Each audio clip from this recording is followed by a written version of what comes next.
Hi everyone, my name's Kim and this is my cozy little studio. Welcome, and we're going to make something beautiful today. We're going to try anyway. So I am working on an ice cream painting. I'm actually working on a group of 4 little paintings. They are 12 by 16 for my gallery in North Carolina. And this is the one I thought I would try to work on today. So this is actually mostly done. It needs maybe a half a day to a day to get it up to where I want it to be. So that means I'm just going to start to kind of push and pull the highlights and the shadows on this one. So we're going to give that a shot. These are some of the other ones that I was working on. There's this one with the candy canes. This also needs probably about a full day to get it done. Again, just working on shadows and highlights. And same with these other 2 back here. This one we started together on here on the stream on Monday. And I did work on it a little bit on Tuesday. It came along pretty well, but I probably need a full 2, maybe 3 days on this one to get it up to kind of the level of the other ones. So what we're going to do with this is first, I'm just going to kind of talk, but if y'all feel like chatting, please feel free, jump in, ask me questions, whatever you want. So I'm just going to chat, keep you company. It's a cozy little corner of the world. We're not going to get too crazy. I'm not going to be making weird faces or anything. We're just going to talk about art or books that you're reading or whatever it is that's interesting to you. And you're going to watch me paint because I'm going to be doing this anyway. So I figured I might as well just open it up. And anybody who wants to come in and relax and just watch me paint a few days a week, you are welcome. So I'll show you my palette first. This is a very limited palette. I only use these colors. Rarely I will add 1 or 2 more, but most of the time I just use these. So the brown is actually only for moments when I'm lazy. Usually I mix my own browns. The brown and this dark blue mix together to make black. So I don't actually have any black ever on my palette. I use a very vibrant palette and I can make all of my range of colors with this grouping. This is what I call a warm red. This is a cadmium red. It's kind of hard to see that on the screen, but it's like a darker red. It kind of turns out a little bit duller. This one, on the other hand, is a cooler red. And this one is called pyrrole red. And so I use this one mixed with my yellow usually to kind of bring out some brightness. And that's what we're going to do here. So when I look at this piece, I see, I've done all of these nuts on top. Let me see if I can scoot this a little bit more angled. It's a little bit tough to get this as straight on as I want. We'll scoot it like that. So I've done all these nuts. This was a drumstick. I did actually take the photo for this in my own kitchen. I do take all of my own photos. I don't like to use stock imagery or anything. And when I take photos, I usually end up with ridiculous amounts, and then I try to figure out which one is going to work best. So for this one, I actually took probably close to, I don't know, I think I photographed 6 different cones, dripped them in different ways, bit them in different ways. So they were laying all over my table in little cups to stand them up, watch them melt, and so forth. And I think I ended up taking 100 to 150 photos. And then what I do is I take 1 photo and sometimes 2 and merge them together. But I work on those photos in Photoshop first for my reference. And someday maybe I'll show that on the stream as well. But I work on them in Photoshop and I make sure that I have it relatively close to what I want it to be in the end. And then I kind of, at a certain point, I try to avoid looking at my photo and just kind of push the painting a little bit more. So this is down here. I use my iPhone and I just enlarge it and shrink it on my little iPhone screen. You could use an iPad or something else down here, but I find for me that I like the iPhone just because it is a much smaller thing. I can still enlarge it just as well. And then especially if I'm working on a larger panel, it doesn't take up too much space on my easel. So that's just me, but whatever, everybody has to find their own groove and what works for them. So what I'm going to do with this one today is we're going to try to I'll say brighten. We're going to try to pull out some of these colors and make them a little more intense. We might try to push back some of the shadows and make them a little bit heavier. But the goal is to try to make this as dimensional as I can. And so I use a process called glazing. That's a little different from what other artists, a lot of the artists you see online, they paint very beautiful pieces and they work straight from left to right and they finish each little section as they go. And I think that's just amazing. And I have no idea how they do that. So for me, if I'm trying to get something to look very dimensional, I try to work from back to front for the most part. I build up my colors. So in my mind, even though this is a very flat painting, there's no texture on there. But in my mind, I'm trying to build a sculpture so that everything looks like it's actually popping off of my panel. I usually paint on panel. I don't like to paint on canvas because there's too much texture. I'm really picky about that. So you can see if I take this really close to the screen here, there's pretty much no texture on this piece. It is very, very flat.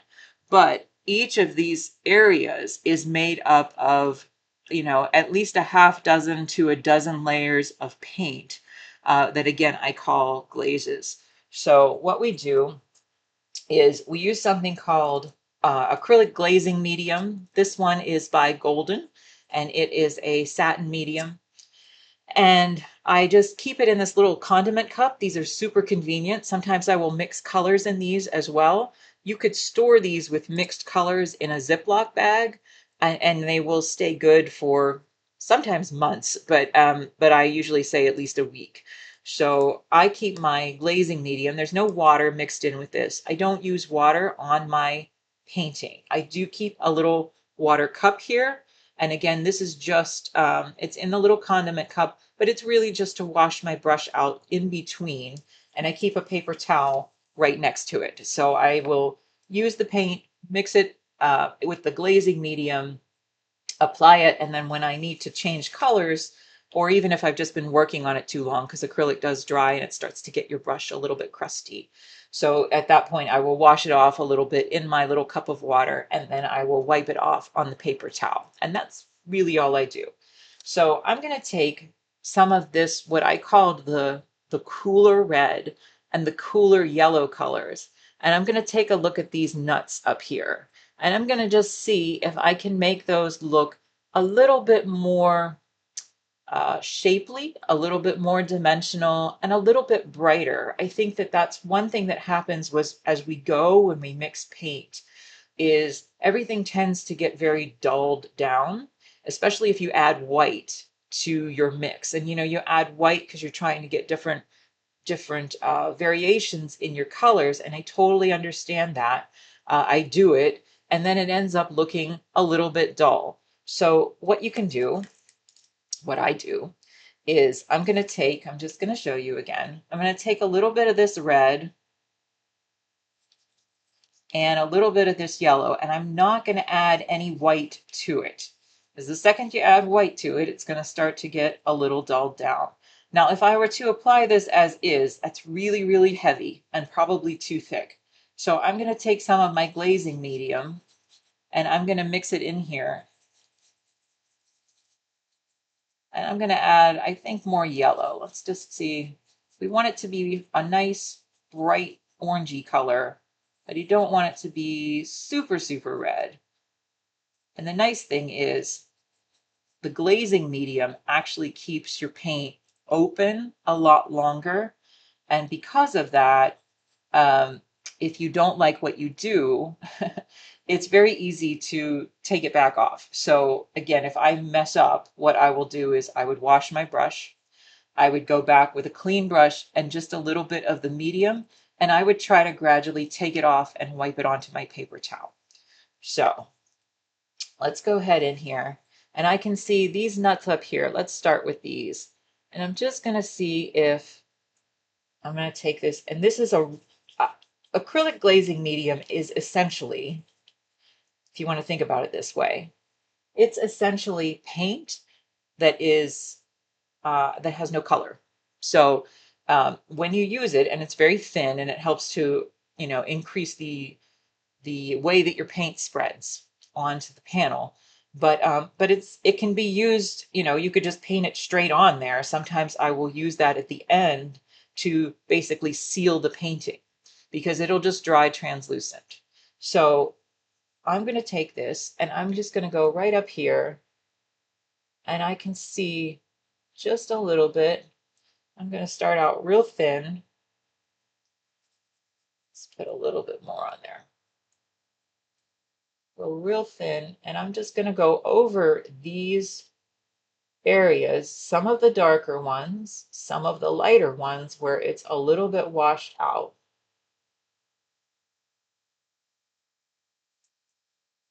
And I just want to show, here's what I'm going to do. For this one, I feel like this needs a little bit more of a highlight in here. And so all I'm going to do is take this other little brush that I have, dip it into the medium, and I'm actually just going to wipe off the area where I just applied that. And what that does is that lets the other color peek through. So I don't know if you can see that real well, but I just want to show you that suddenly takes it from this dull looking color here to this much brighter, more intense color here. And I can do that as many times as I want to do, and I can do it in different variations. And what I'm going to do here, because you got to be real careful to not overdo anything, right? So we always want to overdo everything. And there is a saying that one of my professors used to have in college that it takes two people to finish a painting, one to actually paint the painting and the other one to hit them on the head and tell them when it's done. So I try to keep that in the back of my mind every time I do something, especially toward the end of a painting. And I think that there's a lot of beautiful areas. I try not to destroy it by doing too much. So I'm going to take this again and I'm going to go right over this nut here. And I'm just going to go real lightly. So this is a very thinned out glaze of paint.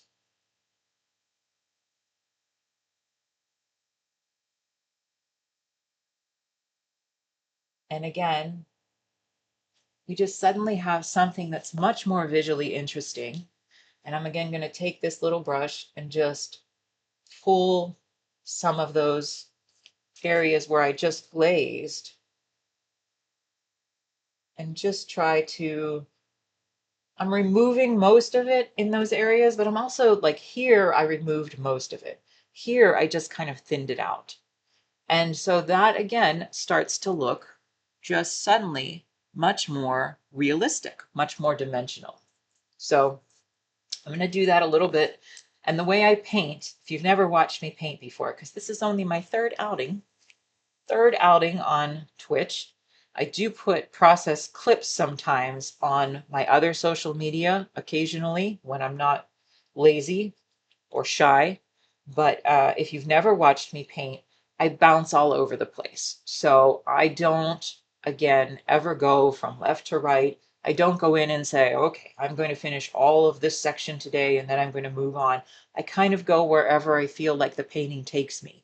And I like to think of the painting as a puzzle so that instead of thinking of it, again, I think it's amazing when people can paint from left to right. But I like to think of it as giving myself gradually more information. The way that you would when you build an actual jigsaw puzzle, you start with the border, right? And then you can see, okay, well, now I see this little piece, or maybe I see these three pieces over here fit together. And that's really how I see my paintings. So it probably would try some people's patience to paint this way. But I think that it is, for me, I think you have to do what's good for your brain. And this is the part that's comforting for my brain when I start to see how everything interacts with each other. So again, I'm just going in here and I'm pulling off some of this glaze. And the thing is, I'm not going to do, I can show you my reference here. I'm not going to do all of these nuts equally, right? I have to still pay attention in as much as knowing that some of these nuts, are much brighter and more orangey-ish in tone. And some of these have a lighter, more whitish yellow tone back here. So I'm going to try to, not again overdo anything, but just kind of bounce around and see what I can do to refine these areas. And again, some of it's just, like I can take this bit of medium and add it on here. And if I were to actually, I'll show you on here too. If I apply that on here, you can see there's almost no color in there. It is mostly medium. So I'm trying to figure out as I go through this end stage process here, how much of the medium I want to put in here and how much of the color I want to kind of pull out those really beautiful, more colorful areas. I also like the medium because um, like I said, I never use water. A lot of people use water. You can use water if you're using watercolor paper or watercolor panel. There's something called clayboard. That's a really good surface. Um, Anything that's really absorbent. But if you try to use water with acrylics on a panel, you can do it, but it's not going to absorb. And so what that means is your paint isn't going to be as structurally sound as it would be otherwise. So I like the medium throughout all of my paint for a lot of different reasons. One of them is to keep it structurally sound. One of them is to give me this flexibility, of having these thin layers of paint that I just keep building up and up and up. And then the other thing is that so you can see it's not completely clear. You can get one that is a clear medium that it's called gloss medium. This is called satin. You can use that as well. But I like this satin medium because I want all of my paintings to have kind of a soft feel about them. And so what this does is this integrates with all of my layers of paint, and it actually gives it a much softer feel overall. All of the light, when it hits the painting, especially when you see it in person, the light bounces through all of those layers of paint and back at the viewer. So it's almost like if you had multiple colored sheets of saran wrap or plastic that all had a little bit of tint to them. That's kind of how I paint here. So that's a little bit of what the medium does. It helps to create kind of those like very thin plasticky layers of paint. So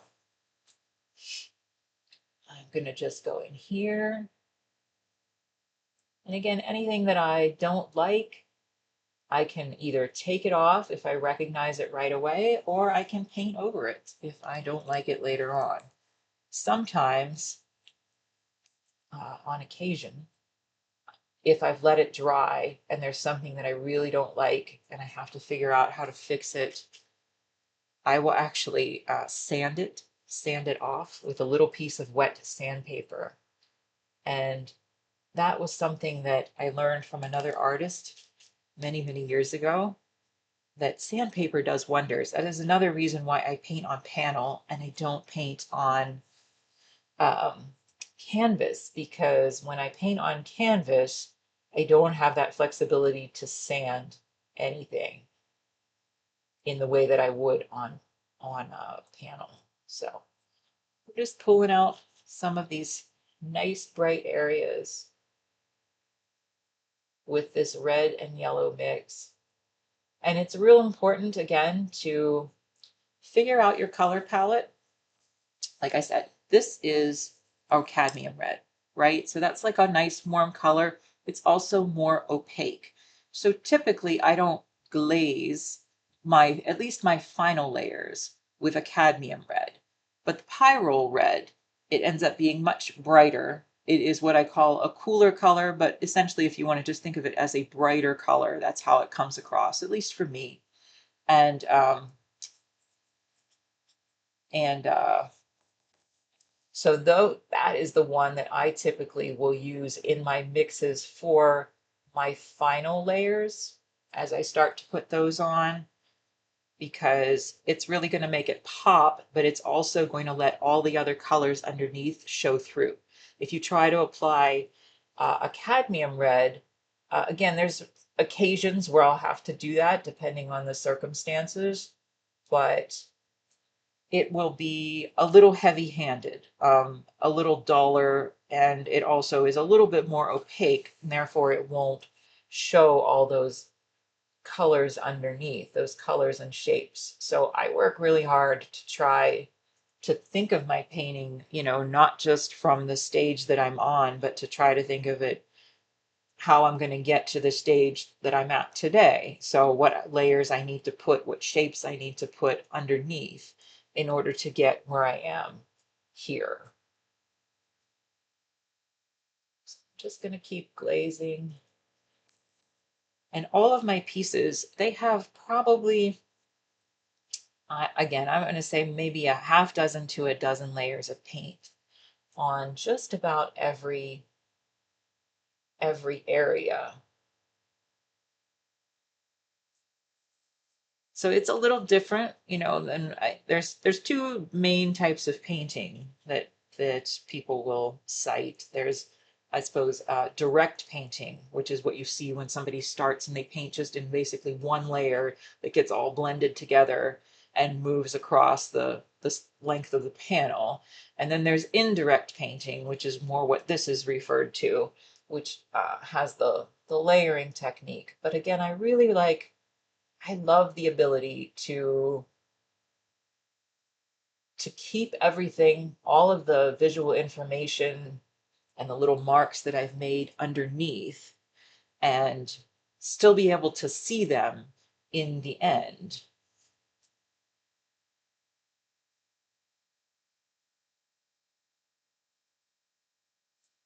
All right, so that's just real quick over those nuts up there, and I'm just going to let those dry. And that, because there's so much medium, it's going to take a little bit for those to dry. So the best thing for me to do is to move on to another part of the painting. Another really important thing, that, when you first start, especially when you first start transitioning, if you do from like oils to acrylics, it's a very difficult transition. But for acrylic painters, we tend to be a little impatient. We tend to want to, just go back over everything, or you want to fix something. And if you try to do that, you just make a mucky mess. So you just got to leave it sit. Just got to leave it sit and dry. So this is the point where I am going to wash off my brush in my little cup of water. And I'm going to wipe it off a couple times on the paintbrush. Make sure it's pretty, or excuse me, on the paper towel to make sure it's pretty clean. And I think what I'm going to do is, let's take a look at the chocolate. So the chocolate, uh, it looks pretty good, right? Like it looks relatively convincing.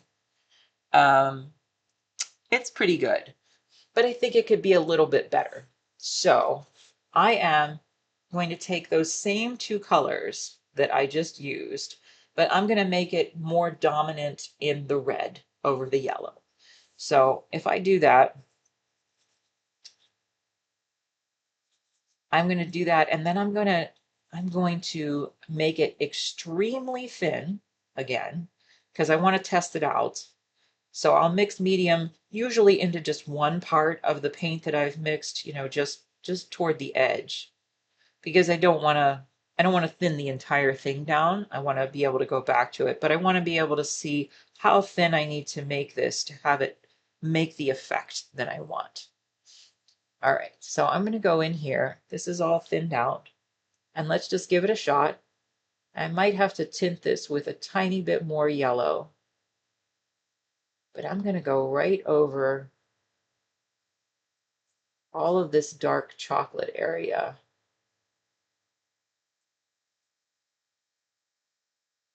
with this mix of the red and yellow. And this is subtle, it's not something, it's not something that you might, if you're a viewer, just looking at the painting, you know, you're probably just going to think, oh, well, that's a nice chocolate color. That's how she mixed it, right? They don't know. They don't know that I put like 10 or 12 layers of paint in order to get that color. They just know that it looks nice in the end. I'm even going to let this kind of spread beyond the edge just a little bit because in at least a few very specific areas, because sometimes you get that halo of color that's around something when it hits the edge of something else. So let's take this part for example. Um, Actually, let's do this right here. So right around this little piece of chocolate right here, there's this lighter color. I'm going to show you here. There's this lighter color that's kind of this edge part where it hits the ice cream. And you can see right here, I've already started to punch this up a little bit, call it. Just gonna see one little spot where I went outside my lines. All right, so what I'm gonna do is I'm just gonna continue to glaze this color down. So this is pyrrole red mixed with a little bit of cadmium yellow. Technically, there is a cool yellow. I just tend not to use it because I'm a little lazy, I suppose. But I find that the cadmium yellow works well for me for both purposes. So let's see where this edge, when you know you're an art nerd is when you get like a little bit giddy and you're like, oh, because you did something that was cool.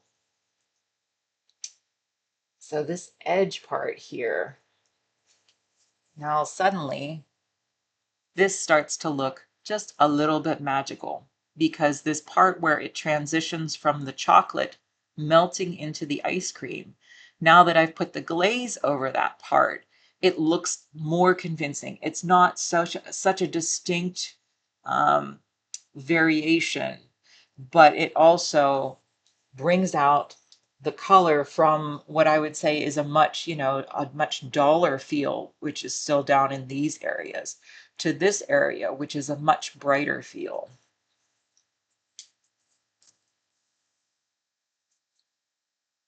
So I'm just going to go over this. And again, I'm going to let that bleed just a little bit. I'm a pretty precise painter for the most part, but sometimes if you hit it right and you let the colors bleed in the right places, it really does take on a pretty magical effect.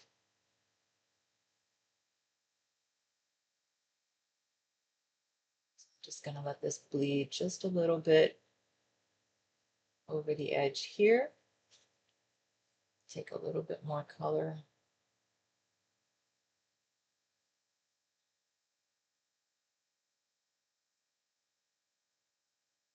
And that, I think I made a little bit too much of a mark right here. So I'm just going to take some of my medium, just thin that out a little bit. I always keep a few different brushes, sometimes up to 6 brushes actually, on my palette at the same time. They all serve different purposes so that I don't have to constantly be cleaning the one brush that I'm currently using. So this will be my application brush. This will be, for today, this will be the one to clean up fine details. This will be the one to clean up broader details on the edge. So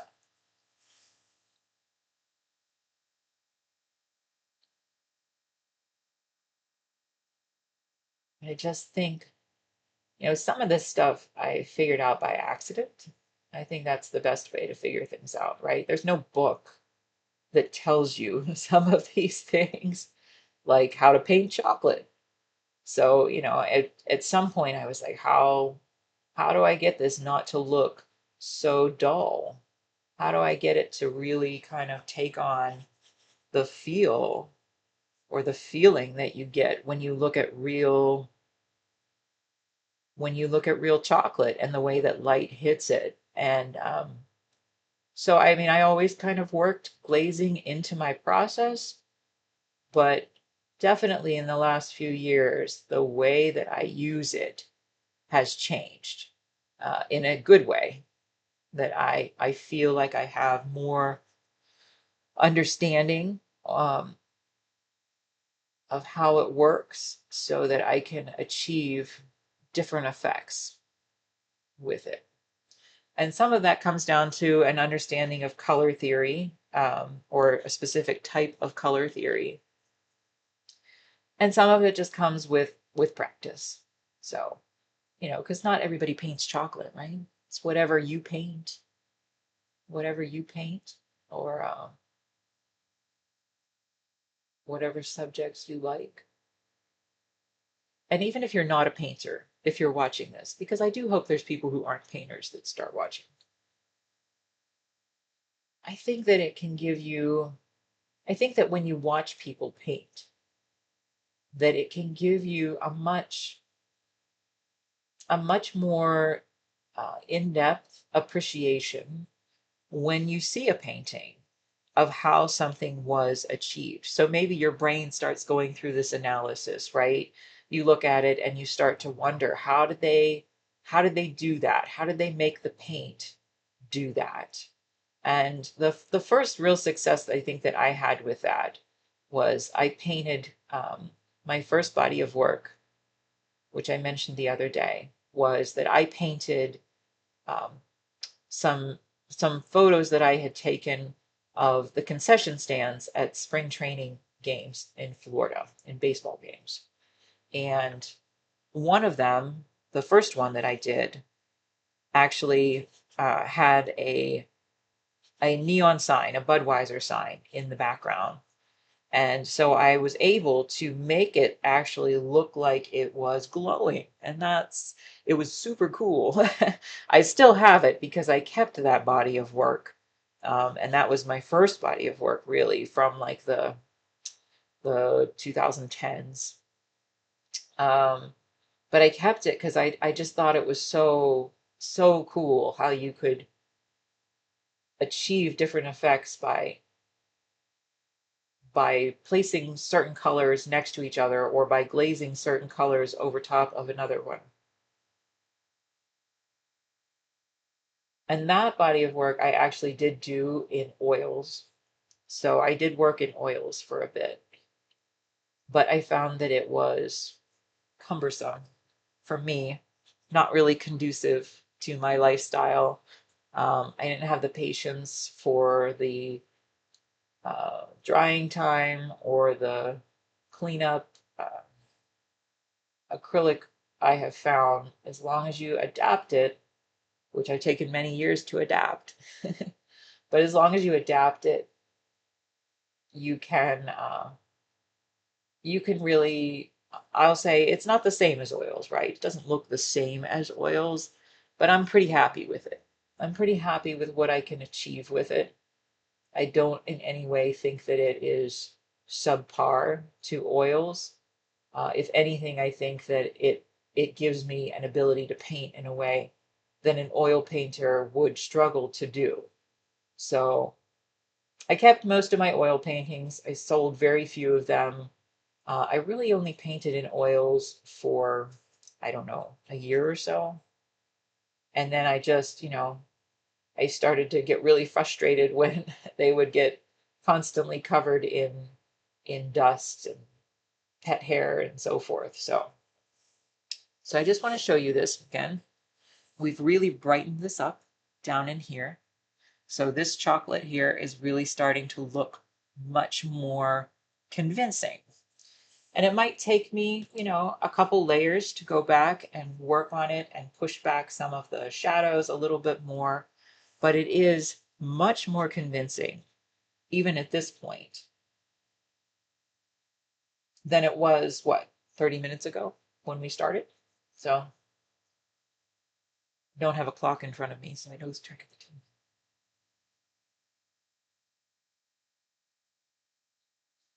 And I'm going to go over here again. So I have this light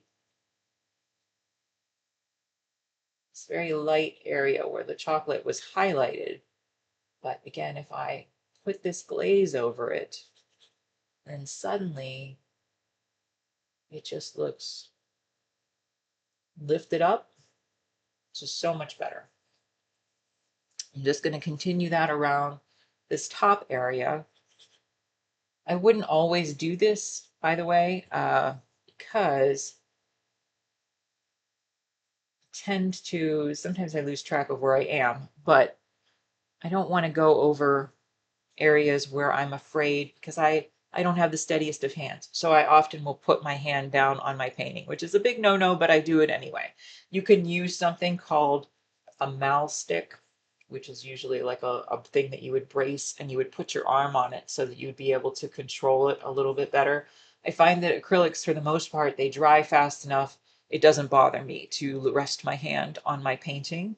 But once in a while, I will uh, mess it up because it is not dry yet. So I try to be real careful with that. So I'm just going to sit back here and try to apply this top part and make sure I don't lean down onto the painting at all.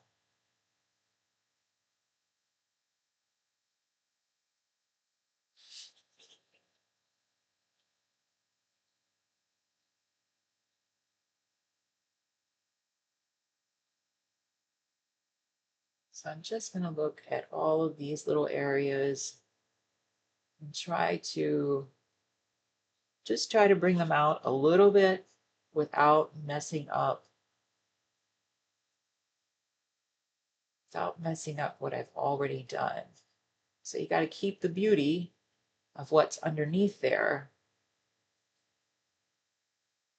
and just see if there's a way for you to very gently enhance it.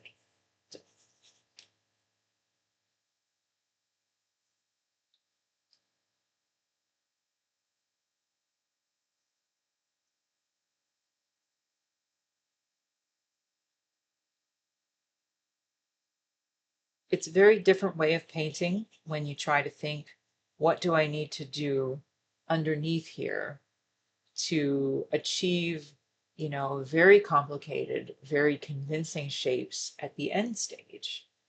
Um, and I suppose it would be as close as a comparison, I would think, is, like an artist's game of chess. You can't just go in and see one move ahead. You have to see 10 moves ahead. And that's kind of just the way my brain works, I suppose.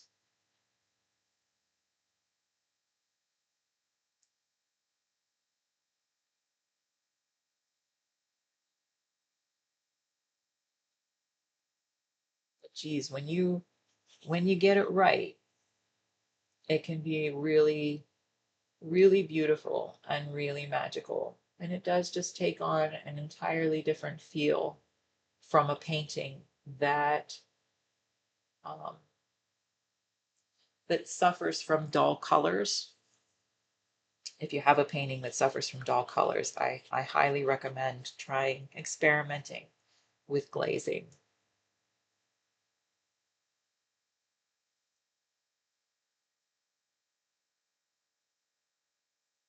So this is starting to look really nice. And like I said, this part will probably take me to finish this piece, just these glazes. I'm hoping we can get most of it done today. So I'm going to plan to be on here till about 6 Eastern time.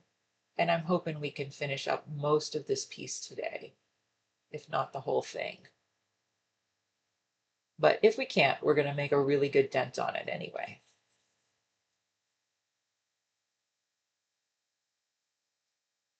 I think that if you've never painted food, if you're an artist and you've never painted food, the first time that you do it, you will be challenged. Food is a very different animal from painting other things, and I think it's just simply because there's a lot of texture and a lot of different ways the light hits things. There's not really, I can liken this part of a painting to like a landscape, sort of. I do, I suppose, ice cream landscapes, but because there's all these variations in you know, the shapes and the highlights and the shadows, and how the light is hitting the piece and the mood of the piece. But because there's, at least in the way I paint, because I'm trying to do such detail, as opposed to big broad strokes, it is very, very challenging. So painting ice cream is definitely a great technical exercise. It is a great technical exercise. So we're really starting to make that pop. Let's just show you a little bit there. Really starting to make those colors pop. Really starting to make that look pretty convincing.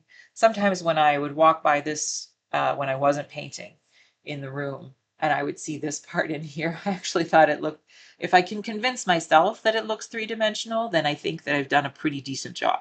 So when I would walk by and I go, oh, that really looks dimensional, and then I'd have to look, like, okay, no, it's still flat, but it does look dimensional. So that is the goal.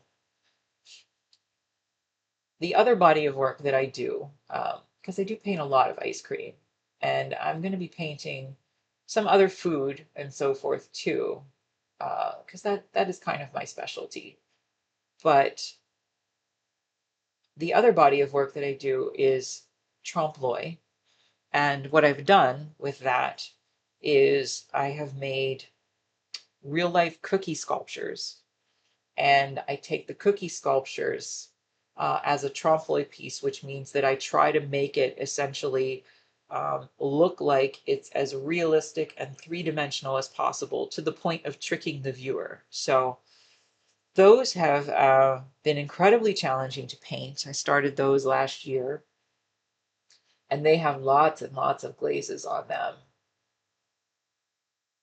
But I really do love something that, you know, brings a little bit of magic in the world, a little bit of wonder into the world. We're all kind of, I think we need that right now. That's what I'll say. I think we all need a little bit of magic in the world. So if you head over to my website, if you want to see, sometime I'll show some of those paintings on stream. Not today, because we're working on ice cream today, but if you head over to my website, which is kimtestone.com, you can check those out. And I think they're really beautiful.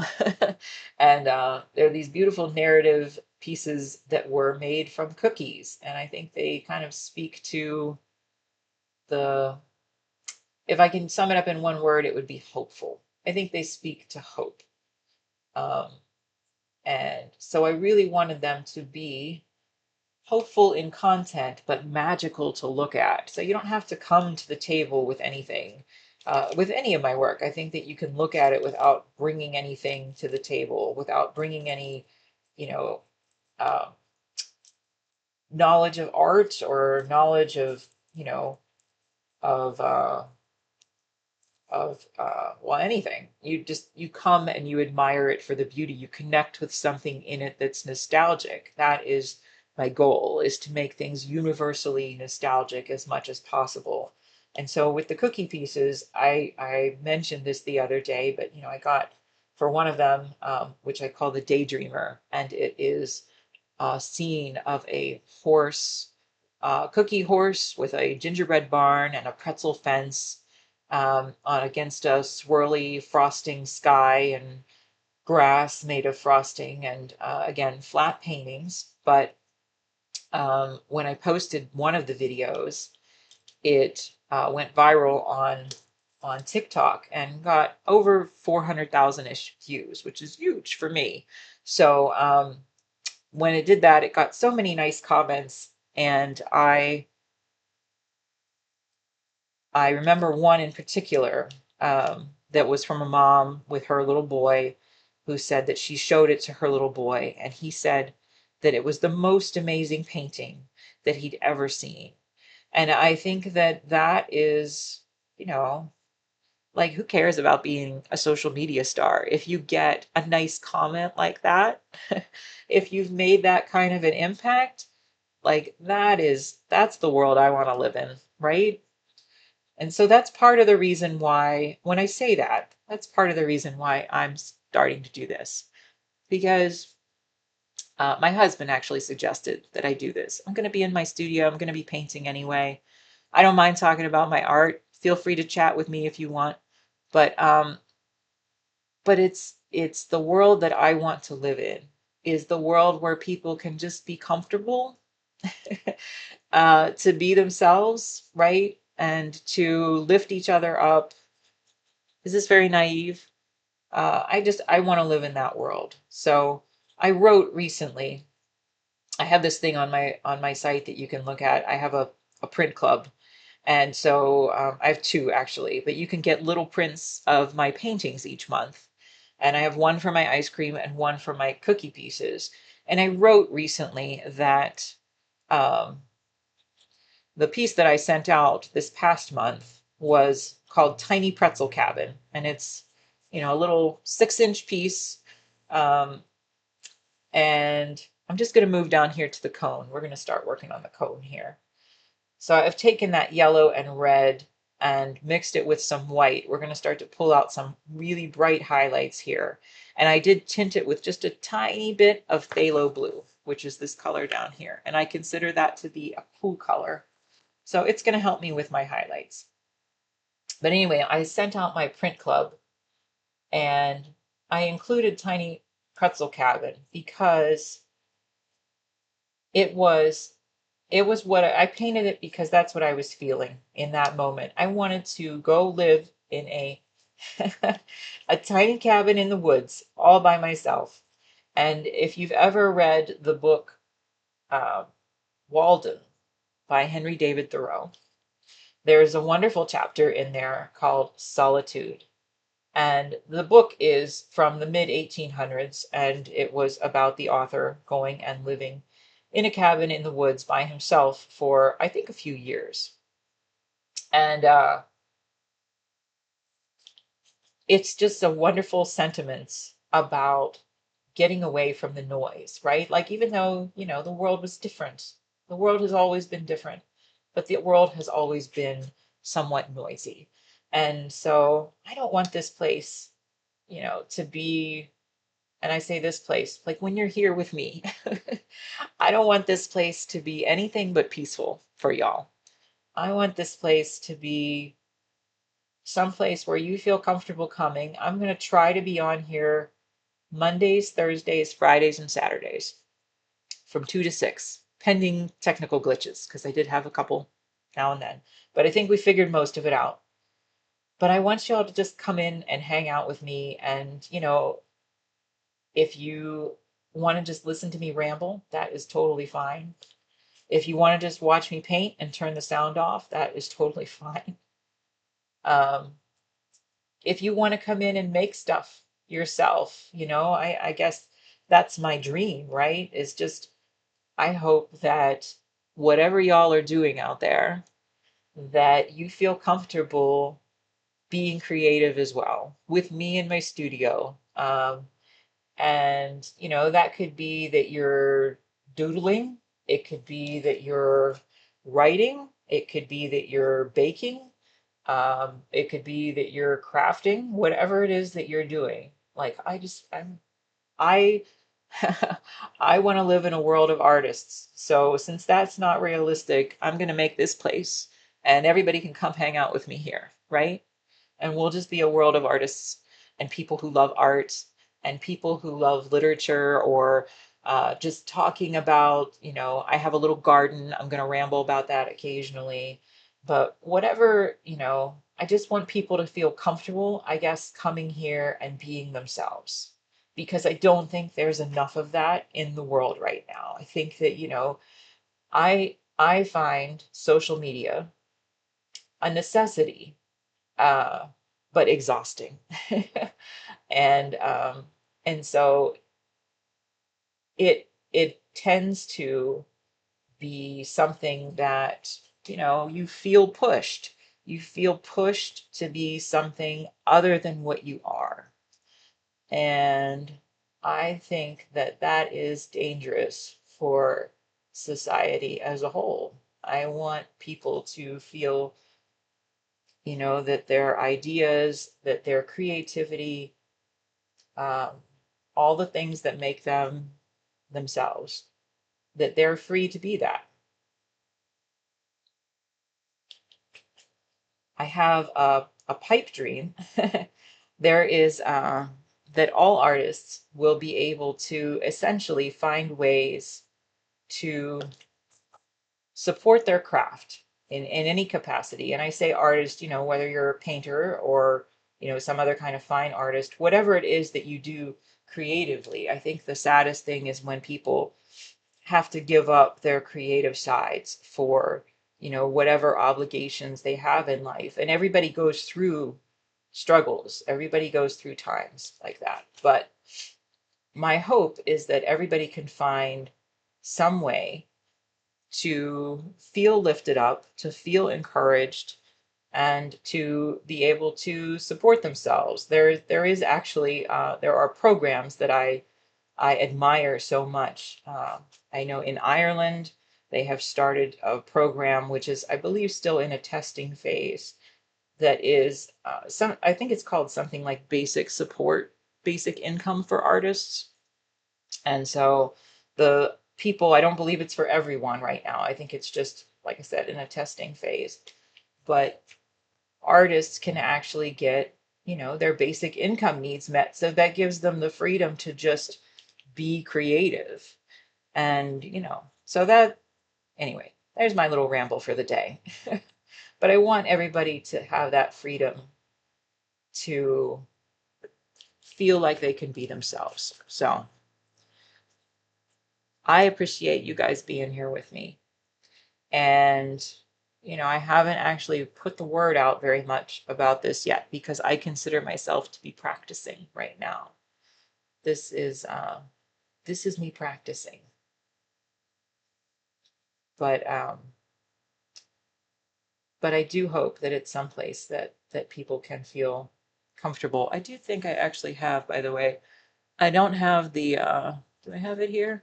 Oh, I guess I don't. It's gonna, oh, it fell on the floor over there. I did have a picture of Tiny Pretzel Cabin that I think is just such a cute little piece, which I did actually build out of real pretzels and then painted it.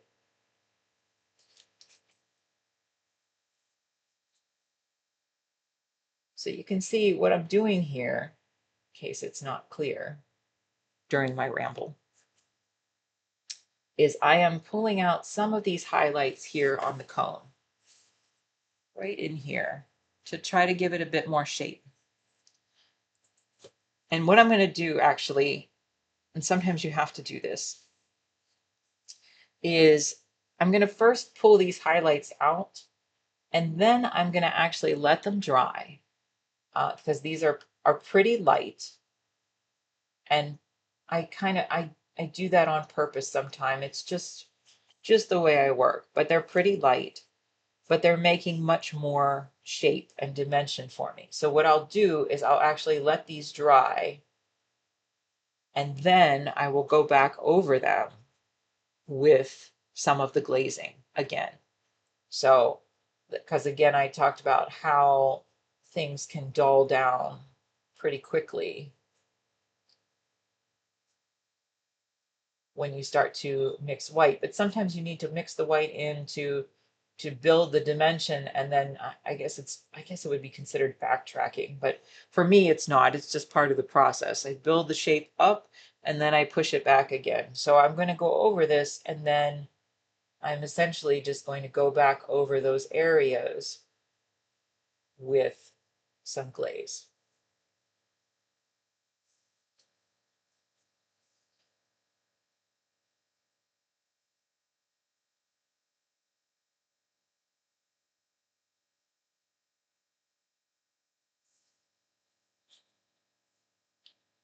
So it's just a back and forth process. Everybody's going to be different when they paint.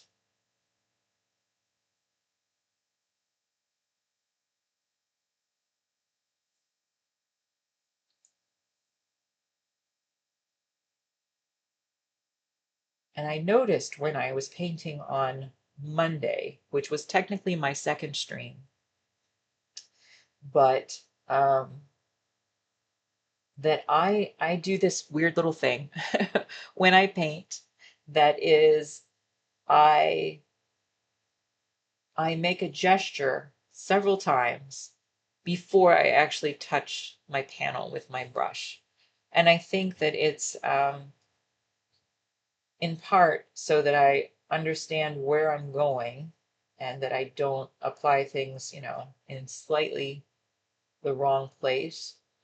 And then also probably just to, I think that when I paint, part of it is the gesture of the paint and just wanting to get it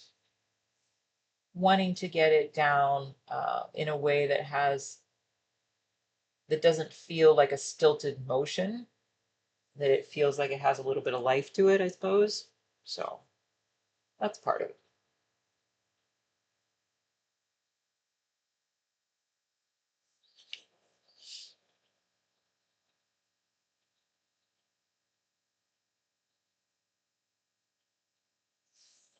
So now I'm starting to get, again, just a lot more kind of variation in this cone so that it suddenly starts to take on a more dimensional effect.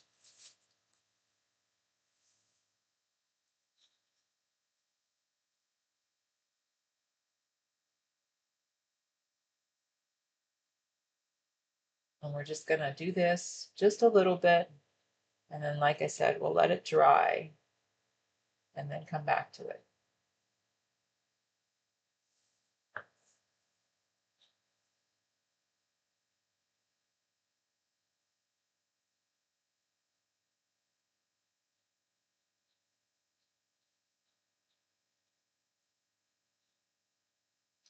And if I get to a point where I feel like that I've done enough on this and it's still wet and I can't go in and refine things in the way that I really want to, then I'm going to probably set this aside. So we're just going to have to see how it goes.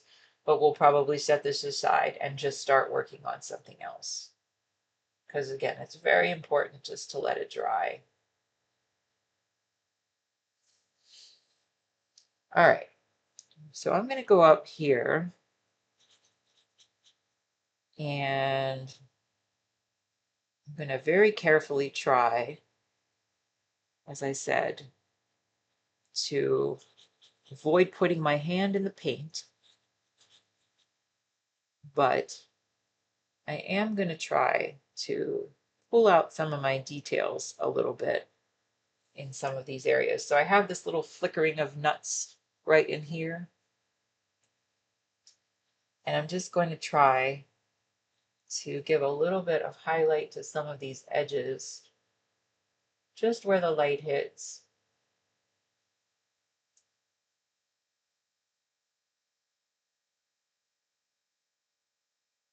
Just to give it a little bit of dimension in there, make things a little more convincing.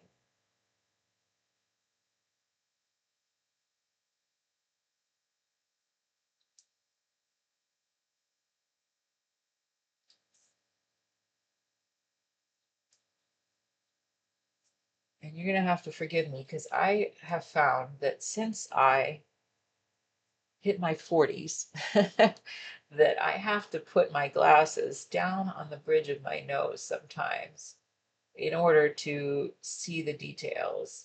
I don't like the idea of having a separate pair of glasses for that because I feel like it wouldn't be very easy for me to manage as I paint, to be switching back and forth.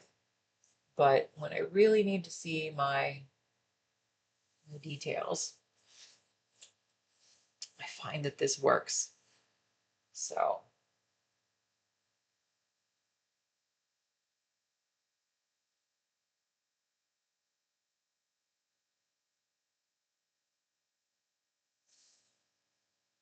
and again, I'm not applying anything to like the entirety of these pieces. It's more just some highlights. What does Bob Ross say? Some happy little highlights. Just doing some happy little highlights here.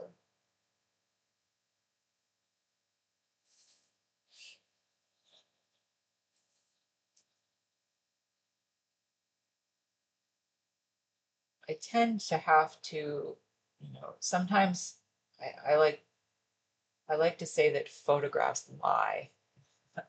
They tend not to be really particularly accurate in terms of how they represent light, um, at least insofar as a painting reference.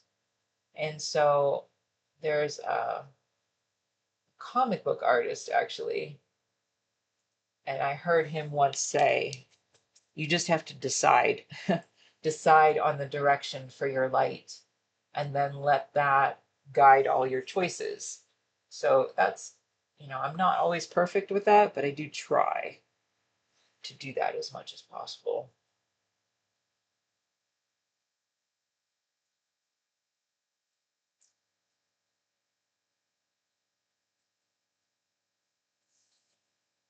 There we go. So we're starting right in here. You can see, let's see if I can get that. There we go. Starting to get those little flickers there, and they're starting to kind of pop a little bit more. So there's a shadow to the right of them for the most part, because the light is kind of hitting, uh, well, I'll say like almost straight on, but just a little bit tilted to the left. So it's hitting right about here. It's casting little shadows on all these little pieces here, and it's casting kind of a not quite as heavy shadow over on this side. So these are the heaviest shadows, these are the second heaviest shadows, and everything else is kind of in between. So you have to just decide on the direction for that light and go from there. If you get a little heavy-handed, like I just did, just take a little bit of painting medium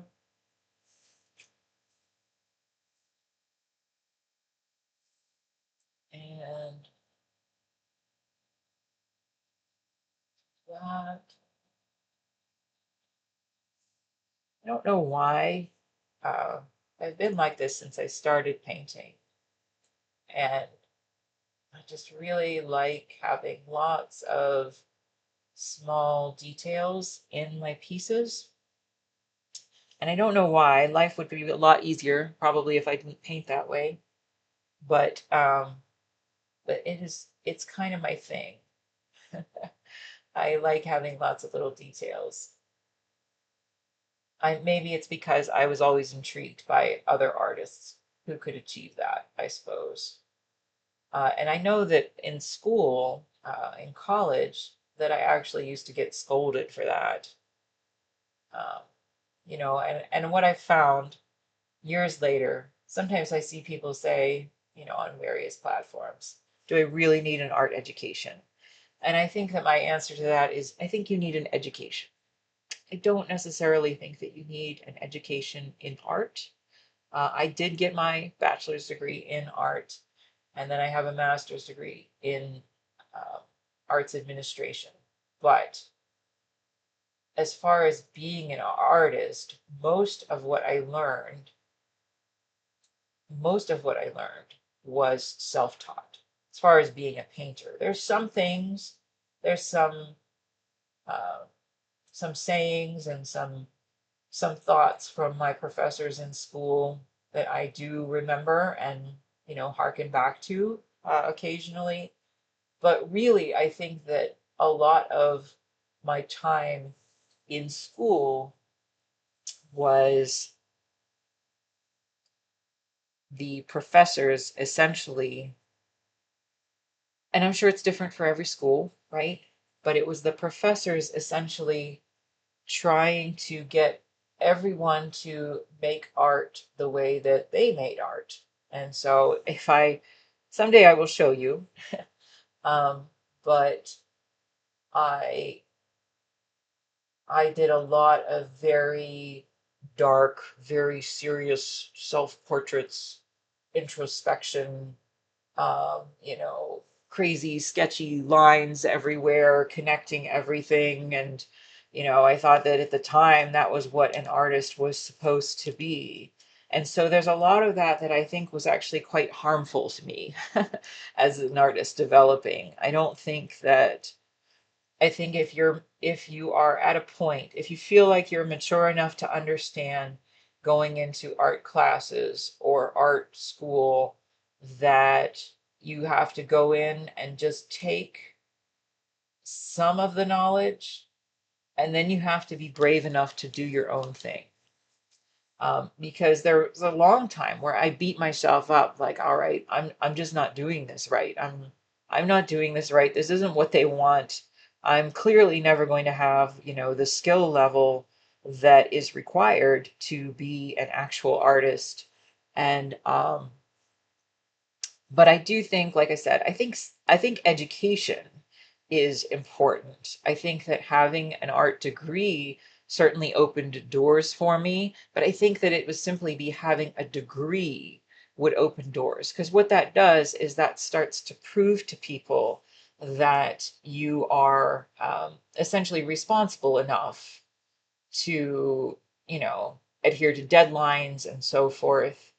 I mean, like I said, I have a master's degree in arts administration. I have a bachelor's degree in art. I think that that did help me ultimately to get to feel that my gallery could trust me, right? To start doing projects and commissions and adhere to deadlines, and be able to get shows and be done with things. But the actual, if I think about the actual things that I learned in my art classes, it is not much that I use in the way that I paint today. And again, it's different for everybody, right? It's different for everybody. So you just have to go in. I think it's like anything, right? When you go in, when I was looking at information for how I was going to, come back to painting and be able to make work, I will say I came out of school, I thought I was a fairly lousy artist.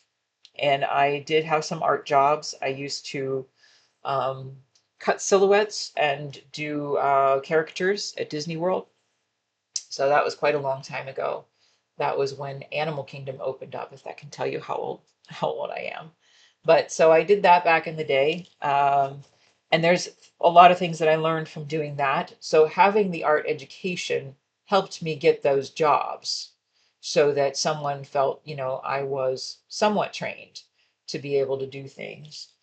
But I felt like I came out a pretty lousy artist. I had no idea what I was going to do. And eventually,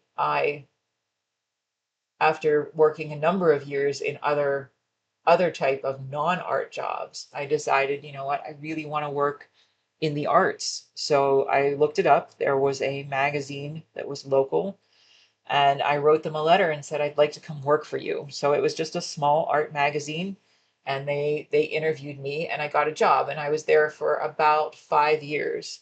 And again, it's not, I don't think that they would have interviewed me if I didn't have my education under my belt. But as far as what I learned in my art classes per se, I don't think that it was particularly applicable. So I always say I learned from my books. I learned to paint from books. I learned to paint watching YouTube. I learned to paint from a lot of trial and error and a lot of practice. And and so doing this very detailed work, this was really frowned upon in school for me. And again, every art school is going to be different. Every professor is going to be different. And I think that you just have to, if that's the route that you're going to take, you just have to be willing to to find the best way to absorb the knowledge that is going to ultimately help to feed your voice as an artist and to feed your skill set.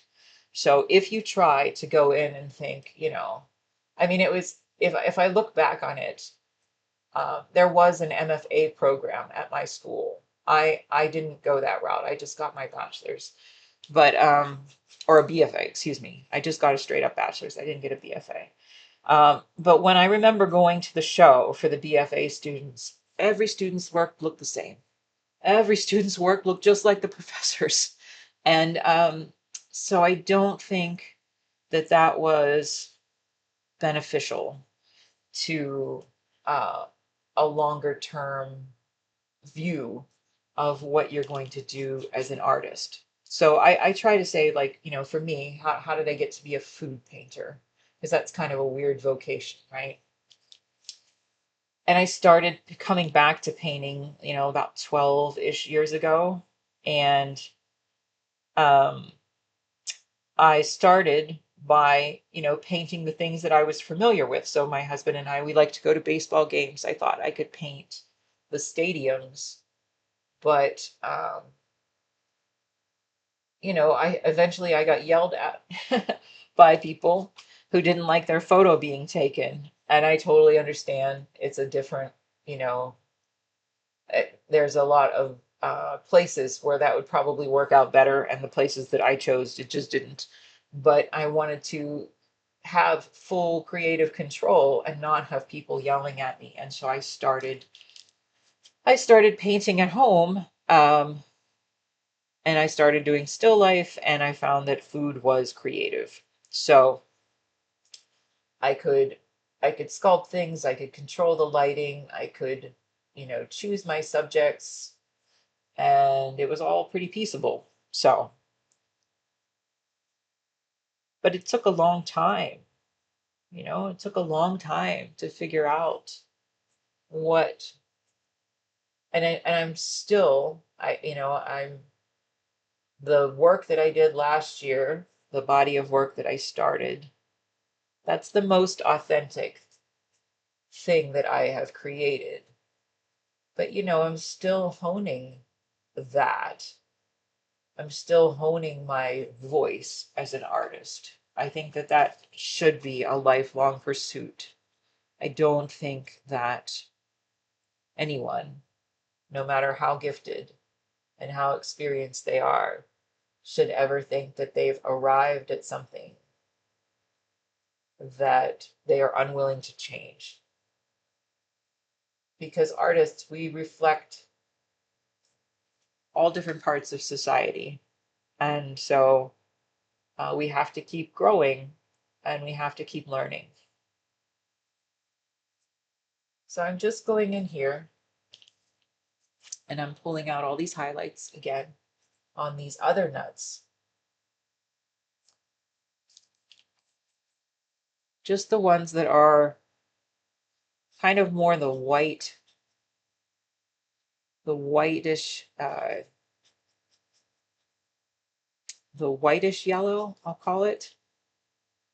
So I'm going in with a little bit of the red, the yellow, and that blue, depending on where I am. And what I'm doing is just trying to build out base shapes where I feel like I don't have enough volume. And then I'm going to go in and glaze again on top of it.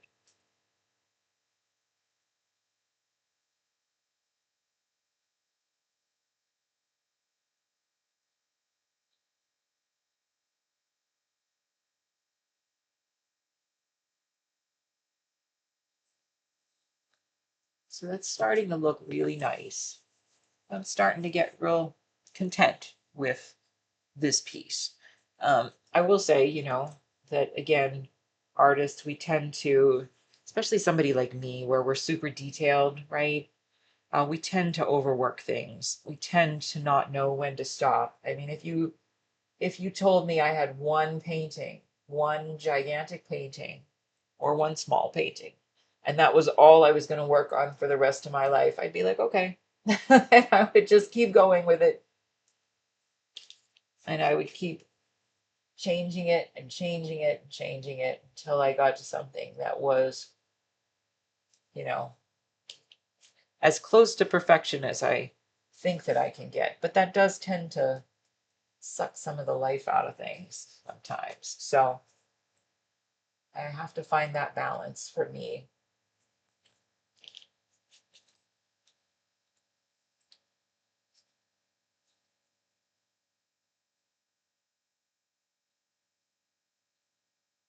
And I think if you were hanging out with me on Monday for the other stream,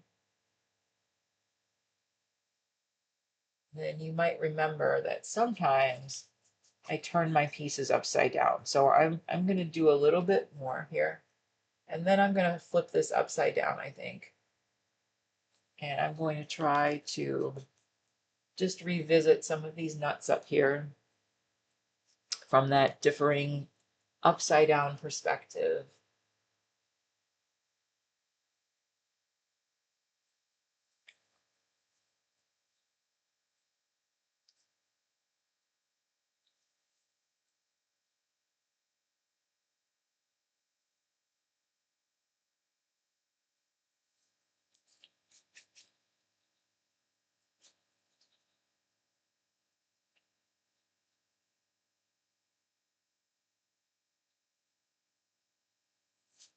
And we're getting there.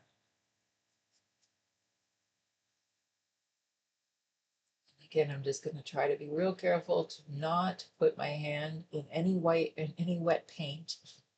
This middle part is dry, but still going to be careful.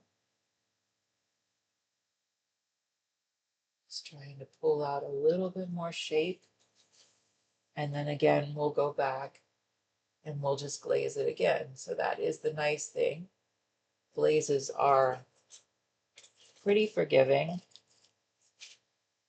You can see that sometimes I keep having my painting slide back here to, I have this little piece of foam board which does not line up perfectly that's underneath my painting, and that is just to lift it up um, out of this indentation in my easel, and my indentation is a little too low for my liking. So but occasionally my painting will slip back there because it's a flat panel as opposed to a cradled panel.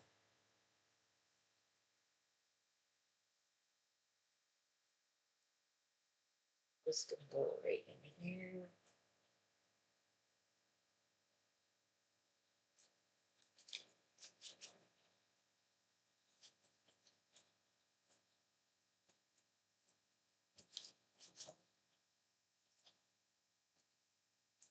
I think you really do have to have patience. And maybe that is why a lot of people, a lot of artists do paint from left to right. I suppose in some ways it's probably more rewarding than painting in layers because you get to see immediate results as you progress, and you're like, okay, well, I'm exactly, a fourth of the way done with this piece. But honestly, I don't know how they do it. It's just I'm just gonna say it's different. It's different than what I feel my strengths are. So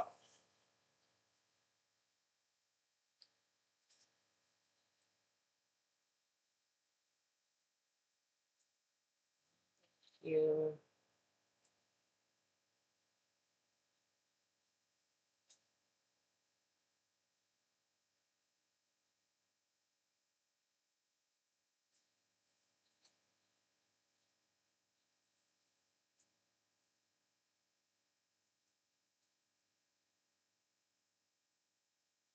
but I think that it's important.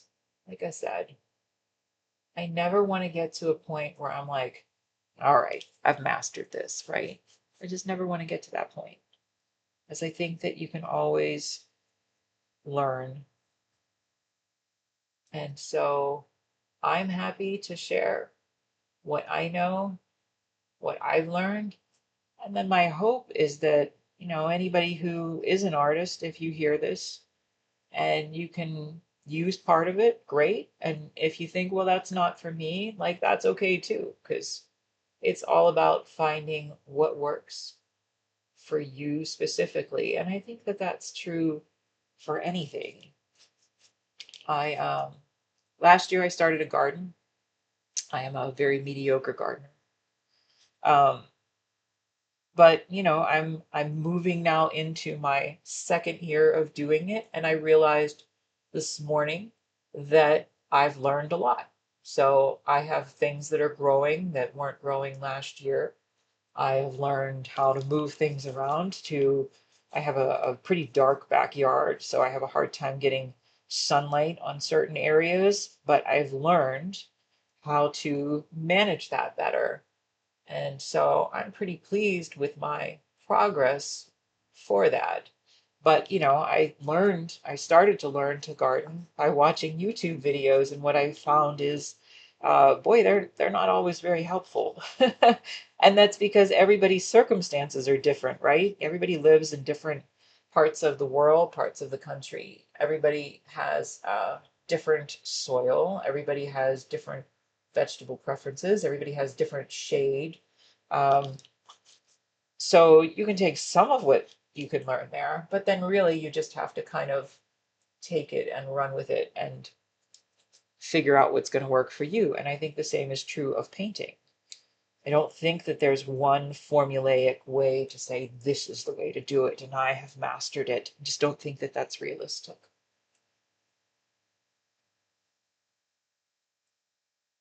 So, like I said, I'm happy to share. I am hoping that people will tune in and feel comfortable sharing with each other. Whatever you learn, whatever you think works for you. And I hope that there's, just people who just like watching art, who like watching me paint. I used to like watching Bob Ross, right? I used to like watching that too. So sometimes it's just peaceful. Uh, Good for your brain, I think, to watch someone complete something, make progress on something. I think that's probably why we watch, all kinds of home improvement shows and cooking shows and whatever else, because it's there's something very satisfying about watching something become completed, um, be improved upon. So,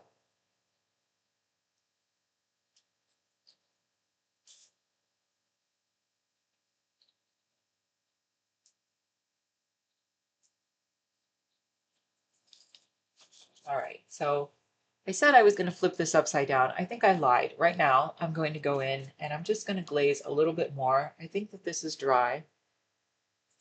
So I'm going to just glaze a little bit more with this red and this yellow. Just a little bit, not over the whole thing like I did before, but just to kind of pull out some of this chocolate area.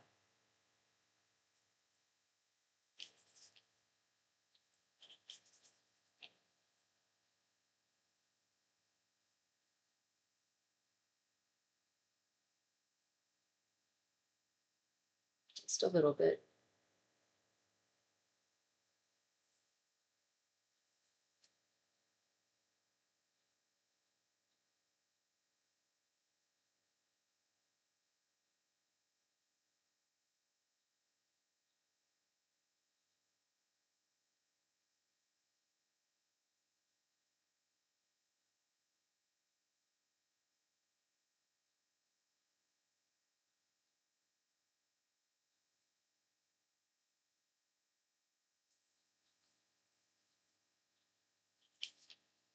I really love to see, like right here, I'm such an art nerd. I really love to see when certain areas just start to blend. I don't use actual blending techniques because I work in the layers. I don't, acrylic dries really fast, so it's not super conducive to blending in the traditional sense. But I love when I see something visually blend, like right in here, because this is starting to look just really, I'll say, very lovely. And so sometimes what I do is I see this part of my paintings that I think is just very visually lovely, and I try to hold on to it and see how much more of the painting that I can lift up to that level where it just gets a loveliness about it.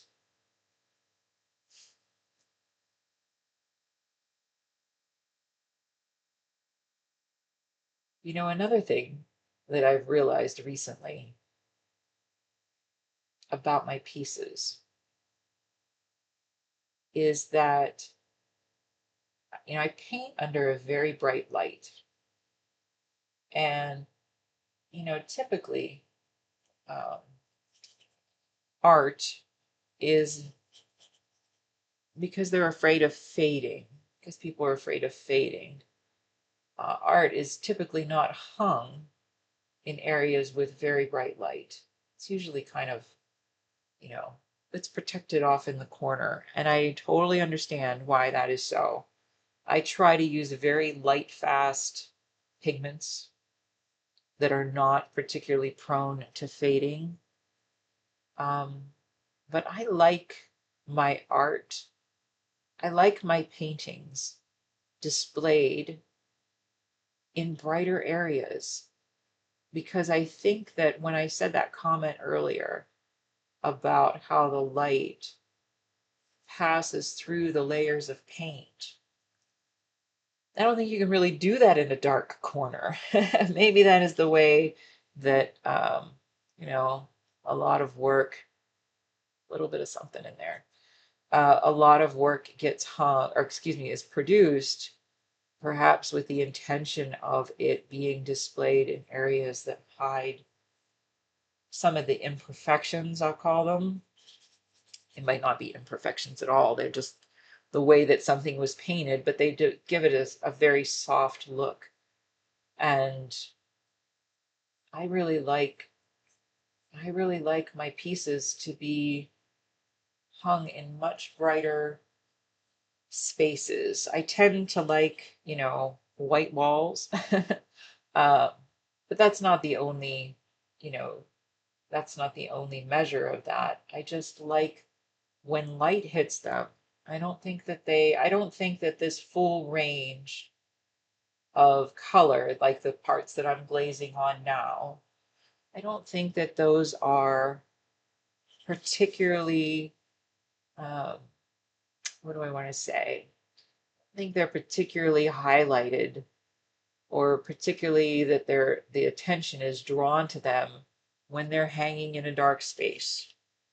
So, the thing is yeah, everything, you don't want them in super bright sunlight because yeah, that would certainly cause fading. But a bright room, I think that they're much more conducive to a bright room than a lot of traditional paintings. So that's just my opinion.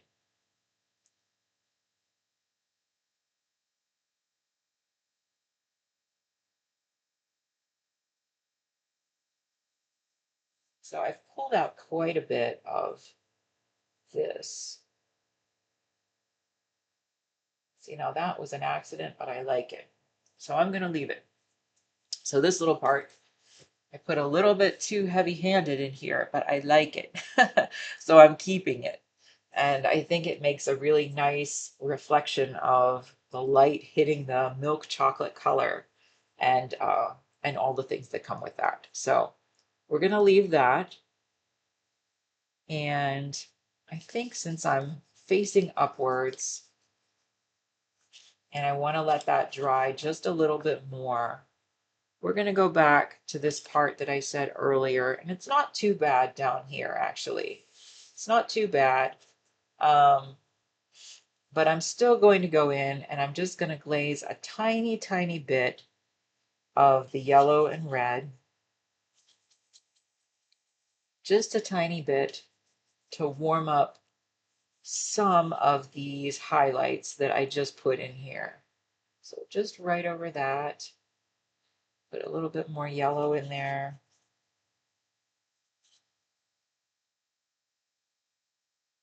So these are just the places where I brought out some of those highlights earlier and just want to bring them out. And I'll say I guess you could call them knocking them back a little bit. They still have their shape, right? But they are getting rid of that dullish tone because of me having mixed the white with them. to bring that shape out. And now that glaze goes over top and it just makes it, you know, just a little bit more full of life, a little bit more realistic. It definitely has a different feel. And I'm even going to do it just a little bit over here. Just a little bit, not quite as much, because on my reference photo, and this is kind of, you know, you have to decide how much of your reference you're going to use. On my reference photo, technically these are very bright white. I think that was a baking issue with the code more than it was anything else. So, you know, you can see on my reference here, this was very light, but I don't think that that's realistic. I just think that was an error in the baking. I like the shape of the cone, but you know, it was a little bit of an error. So we're just going to fix that a little bit in the paint, and we're going to knock it back just a little bit.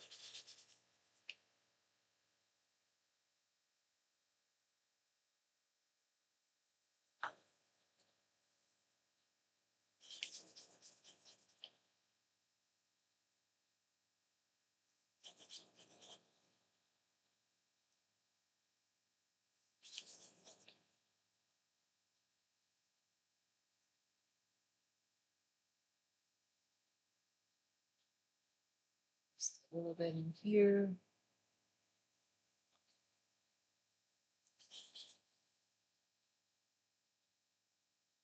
I found that there really is an art to painting ice cream cones specifically.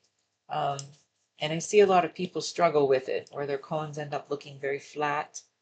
And that just comes with practice, I think, but it is observation as well. So I can see, you know, some of those places where I knock this back, and this is going to be a subtlety, but I'm going to pull off some of this paint that I just applied, but not all of it. Just enough to leave what I would consider to be a stain on top of that much lighter color,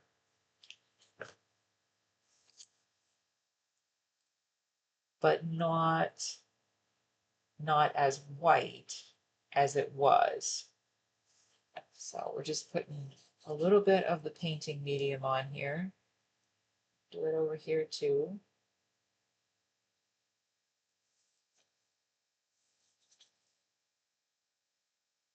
You know, I have thought, when my husband suggested me doing this, I was like, I don't know. Are people going to watch? Because I don't paint these things in, you know, a half hour or an hour.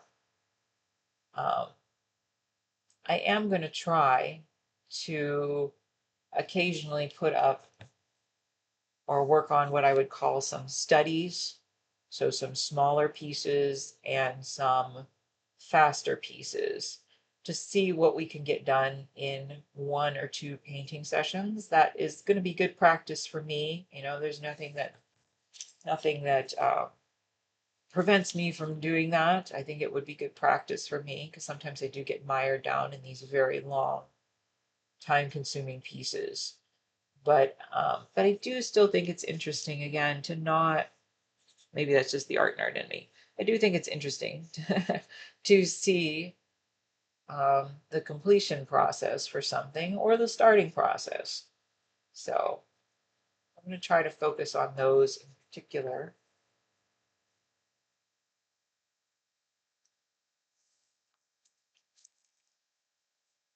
You know, like I said, I liked watching Bob Ross, but he could do those landscapes in 30 minutes, and I can tell you why.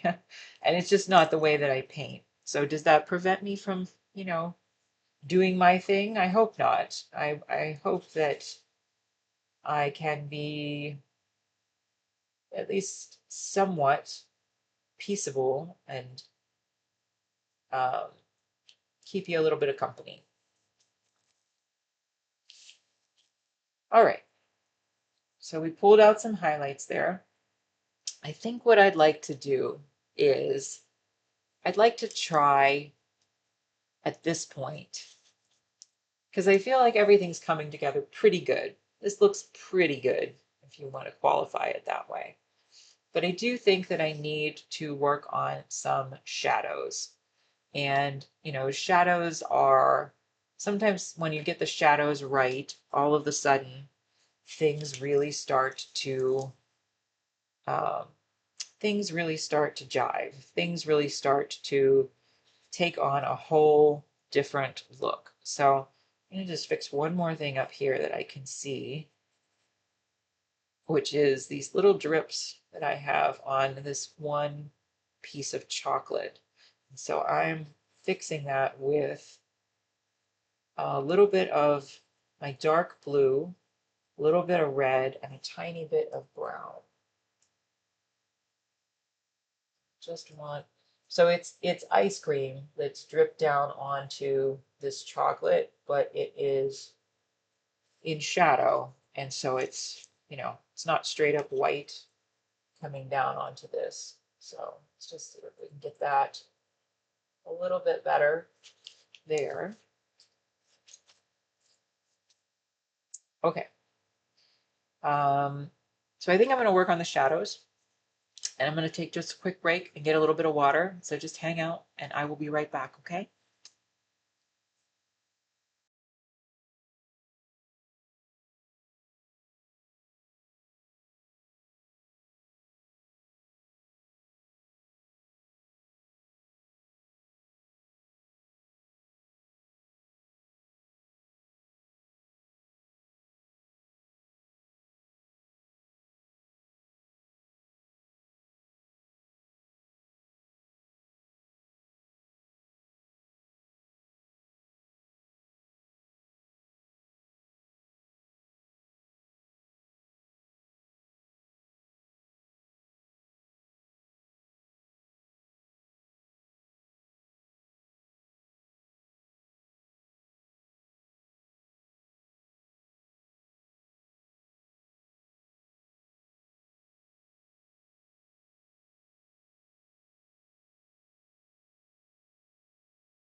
All right, so we're going to go in here and we're going to try to work on some shadows on this right now.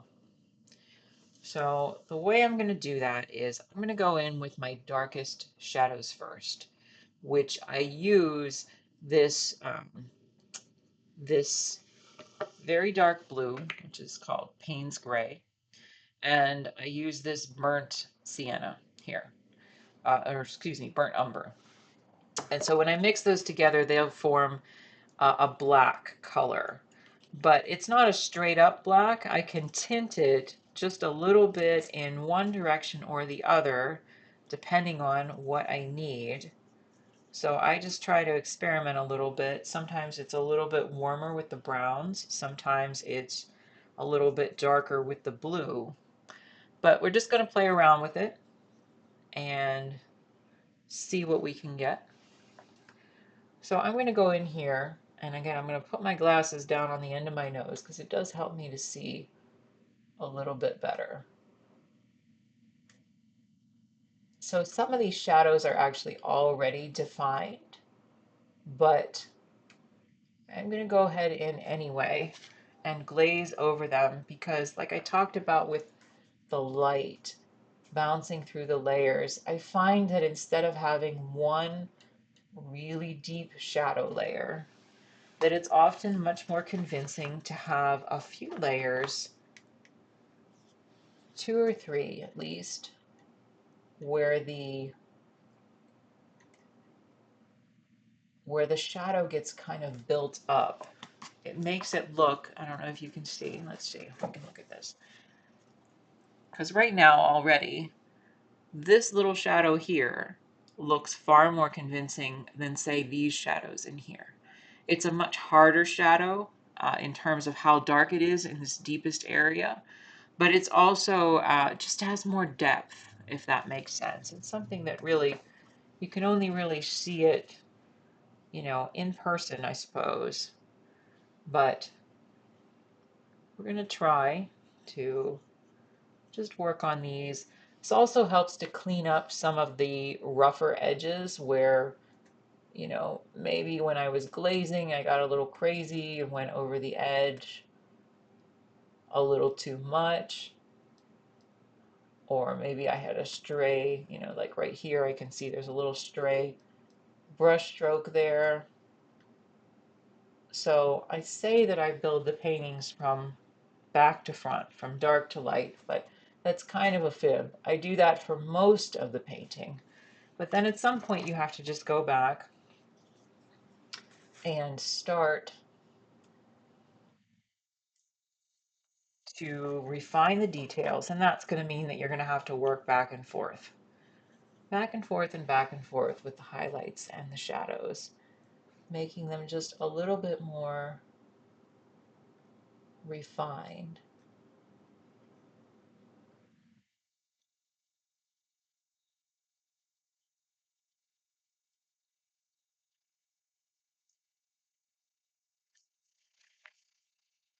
So there we go.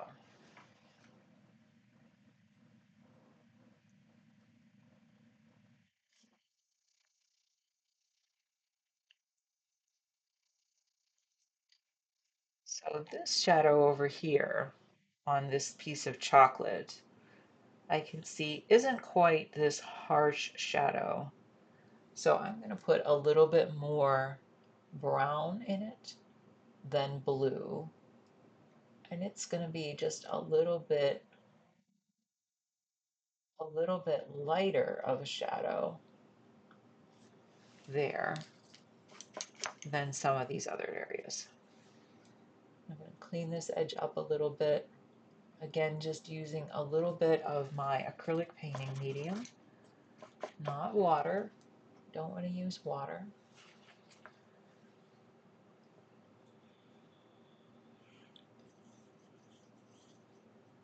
And we're going to do the same thing here with a little bit more of the brown.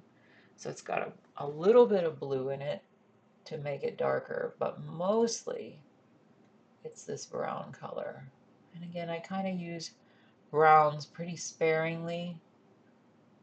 Really, when I mostly when I'm lazy. Just because, this painting has a lot of brown, right, with the chocolate. I do like to mix my colors using the reds and the blues and the yellows to make my own browns, but sometimes for certain parts, especially if I'm going to come back to it and just glaze over it, then I'm going to, just take the lazy route a little bit, and I'm going to go in and just sometimes use the straight up brown. And sometimes I'll tint it too, you know. I'll take the brown as the base, but maybe I'll add a little bit of red to it. That's a little bit faster than me building the color from scratch.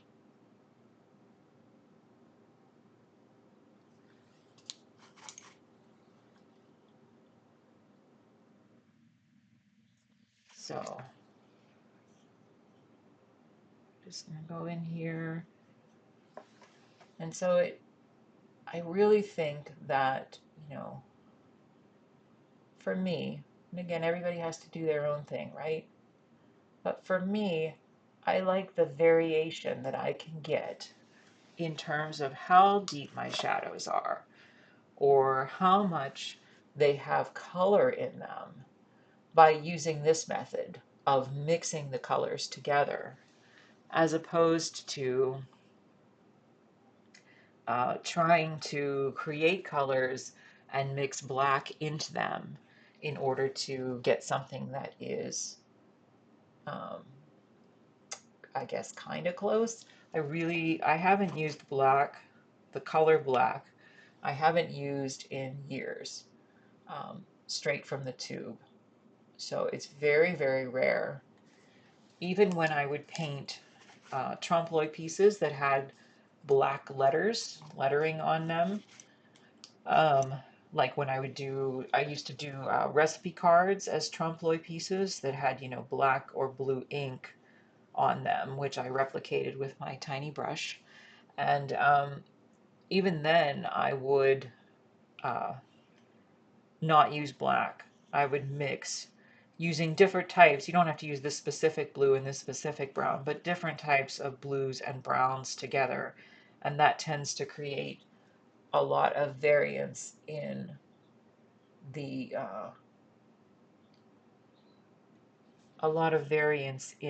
type of dark colors that I would use for my lettering in those pieces. So same is true for the shadows.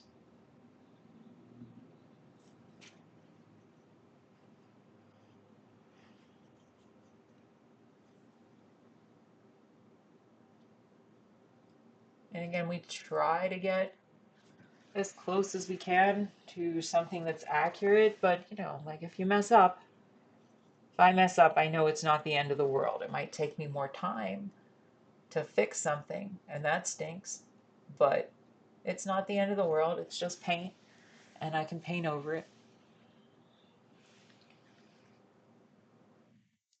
So I'm going to go in here and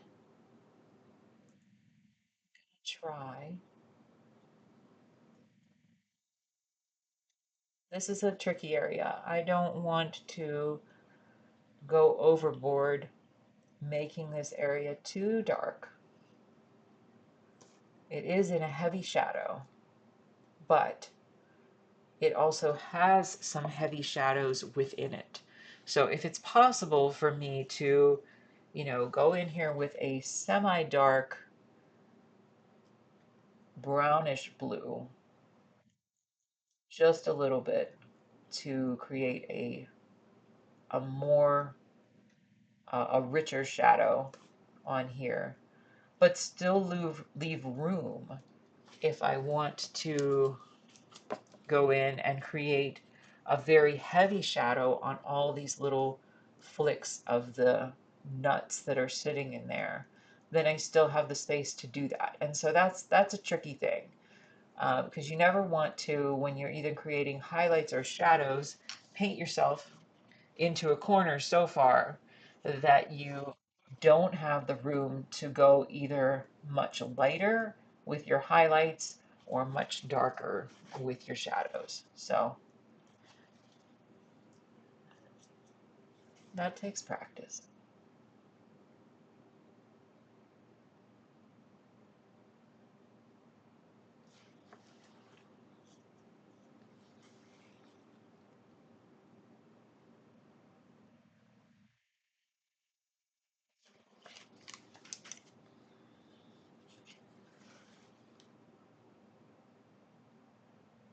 Just going to clean that edge up just a little bit.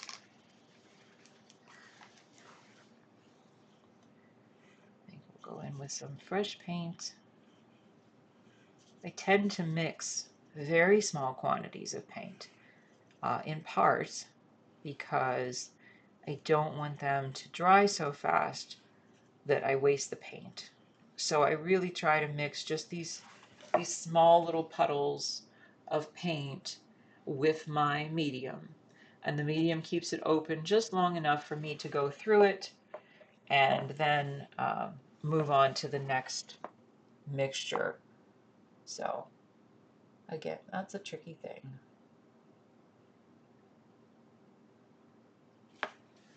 A little bit more of a shadow there.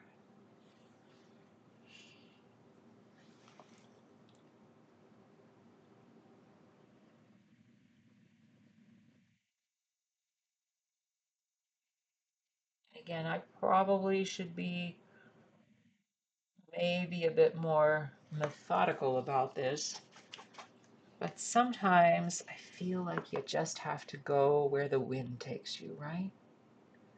You just have to move around the panel and see where you start to build the information up.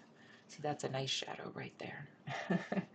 Just build the information up just enough to make you feel like, I guess I could liken it to saying sometimes you just have to have your painting encourage you.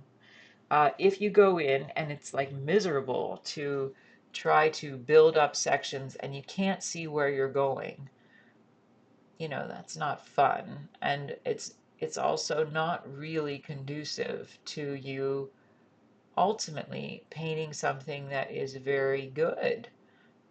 It's going to come through in your piece. So I like to sometimes, break my own rules and say, you know what, I'm going to probably have to come back to doing these shadows in 2 sessions because I'm working all kind of all over the place and I don't want to stick my hand in the paint. But I need to be able to see that I am on the right path, that I need to be able to see it. So I'm going to put the paint where I think it needs to be.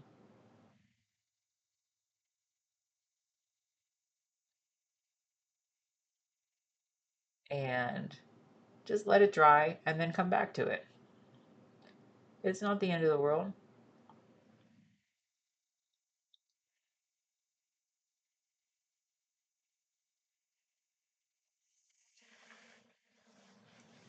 It is amazing though how much just adding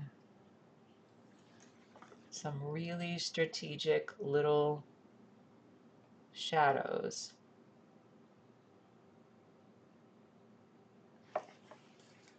suddenly makes everything look three-dimensional,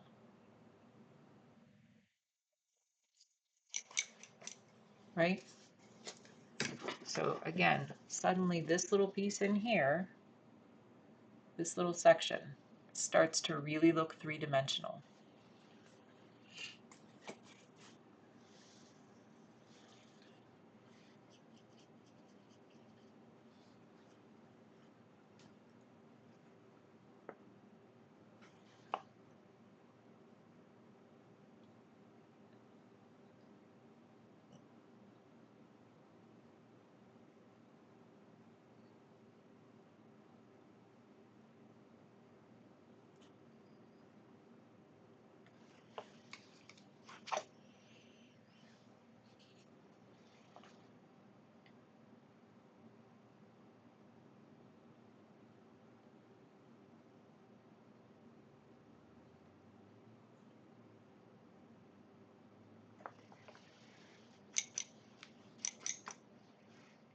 All right, so we're going to make another little puddle.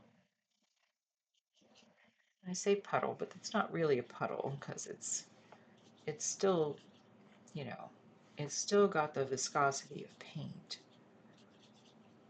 Because again, I'm only using this medium to mix with my paint. I'm not using water, so it's still the viscosity of paint. It's a little bit thinner.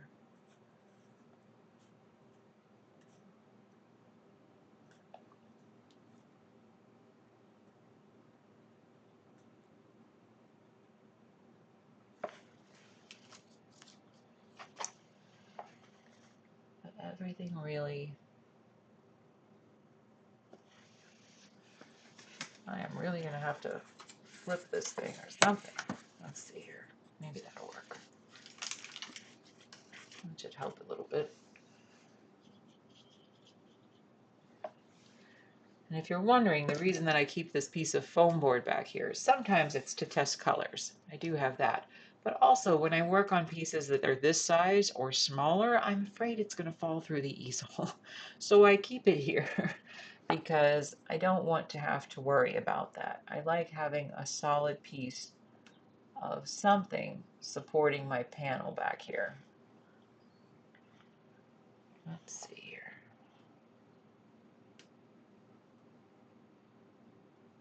Just kind of bouncing around and trying to pay attention to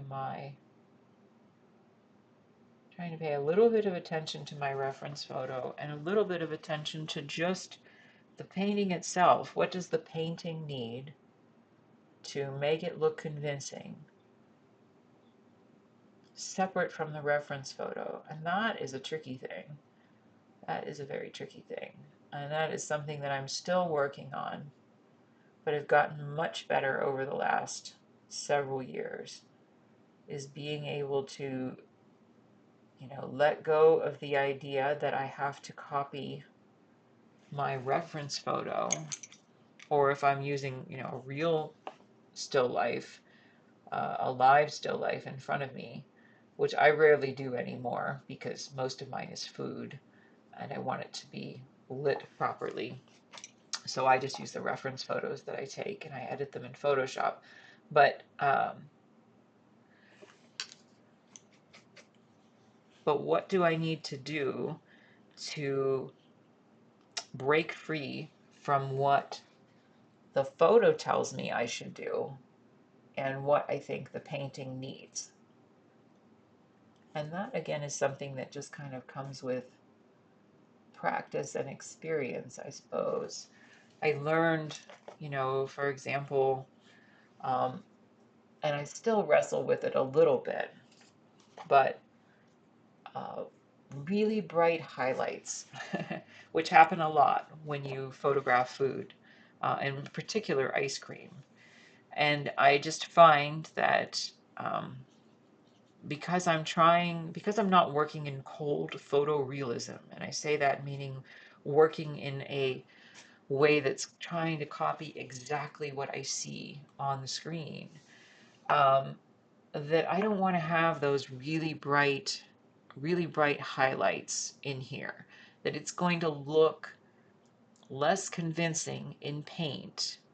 That's not always the case, but for the most part, they will look less convincing in paint than they do in the photo. In the photo, we suspend disbelief. We accept that it's a photo. You can paint in that very straightforward photorealism, and you can keep all those highlights in, and there's people who do that very, very well. But because I want my pieces to be infused with some sort of feeling and some sort of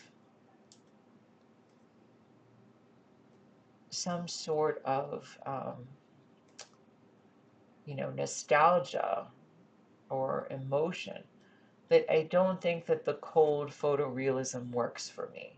I just don't think that it ultimately contributes to that end goal of trying to evoke some sense of, happy nostalgia for people who see my work.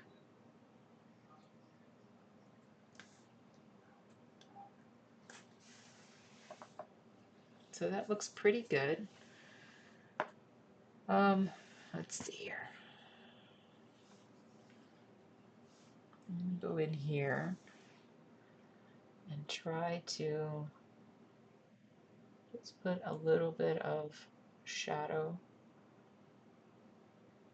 on these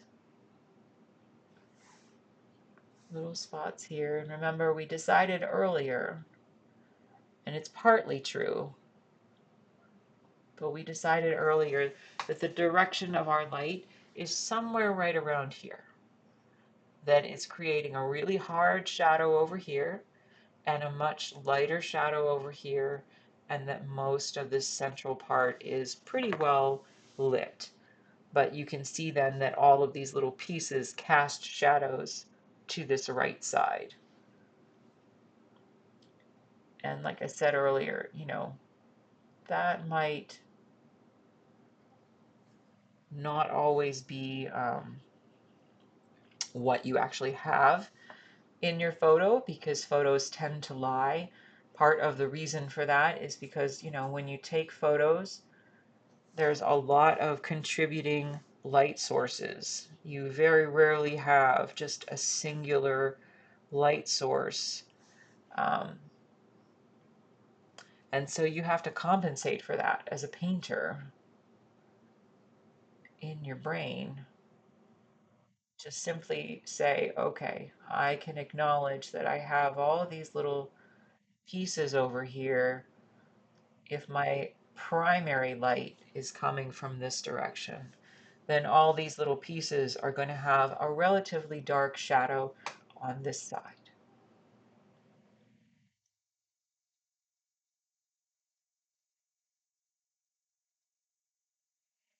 And there's short shadows, you know, because the pieces themselves are not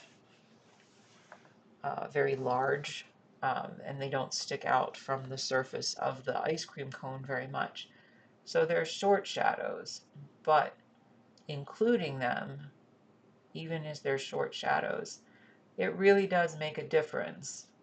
You can see the greater illusion of dimension there.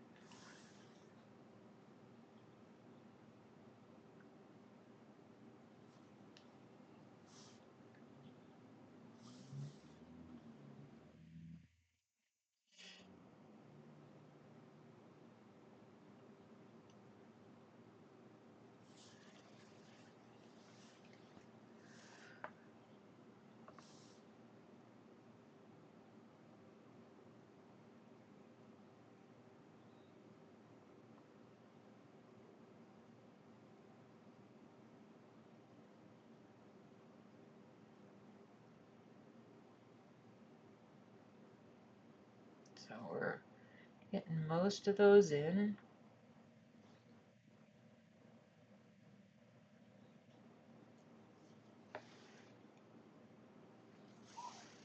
All right, and so I'm going to let that section dry. And I think what I'm going to do, I'm actually going to turn this upside down now. And part of that is because I simply want to be able to, you know, I've said before that we want to be able to see things from a different perspective, right? Because that uh, helps to hold our brains accountable. It makes us see things not as objects, but as abstract shapes that are in relationships to each other.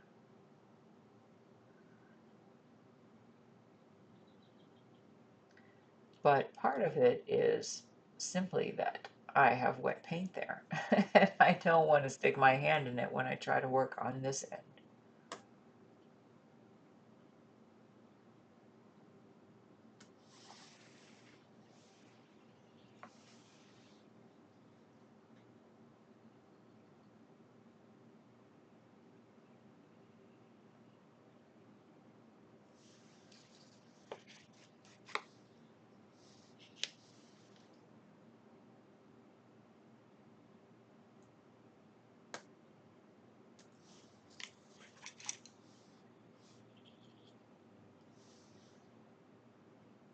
we're just going in and trying to refine some of these shadows just to make them a little more distinct,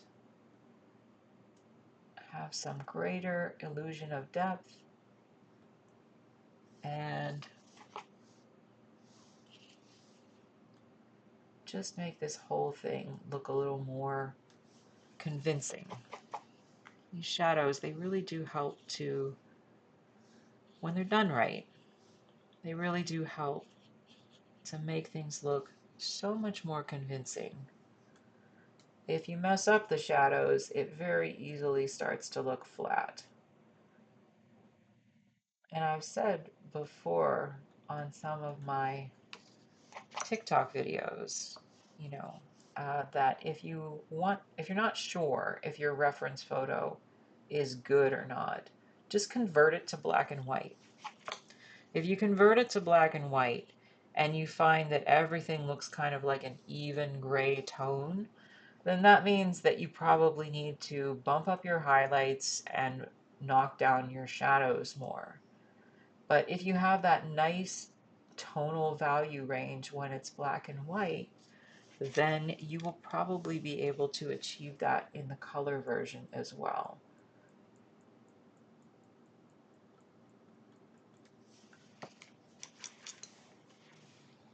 So we're just paying attention to the details. Again, I'm going to sweep back through this before I get to the very end. Which again, I'm not sure. I'm going to try to get this done by the end of the stream today. But at the very least, you know, maybe we'll work on this a little bit tomorrow. Maybe I'll even try to do it before I start the stream tomorrow. But we want to, at that point, I just want to refine some details. Sometimes that's a little hard for me to do. I have to get my face really, really close up to the panel. So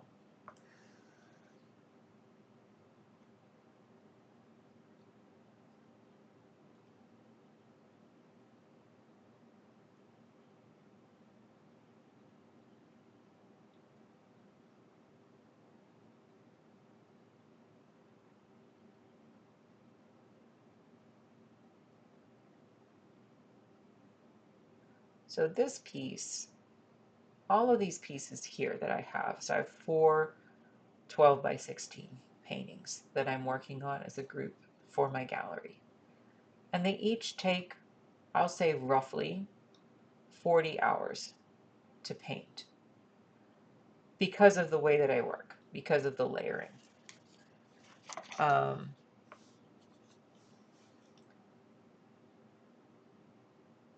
So, you know, the larger that I go, I don't, because I paint in such details, the larger that I go doesn't really actually speed things up for me very much at all.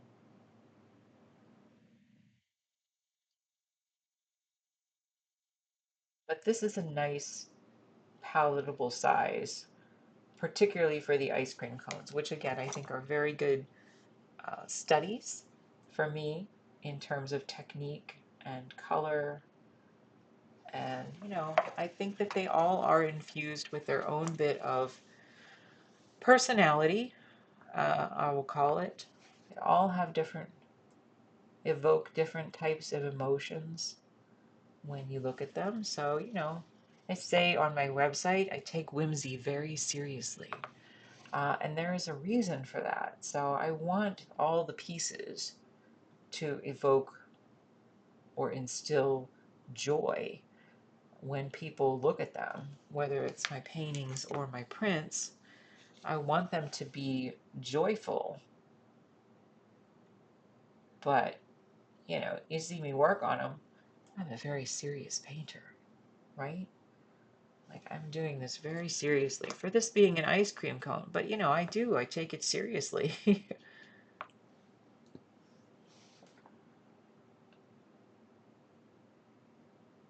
So when I'm done with these shadows, I'm just going to work around this top part. And when I'm done with them, I'm just going to go back and probably flip this around again and just see where I'm at. And I'm going to see if I can clean up some details. Maybe I'm going to work on these nuts a little bit more. There's a little bit more on the edges I feel that I can do to refine these nuts.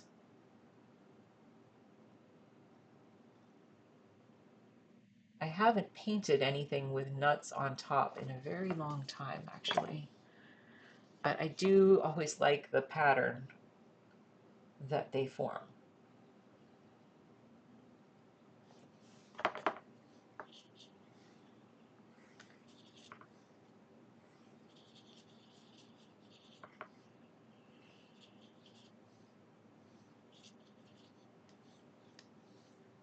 So let's just see here.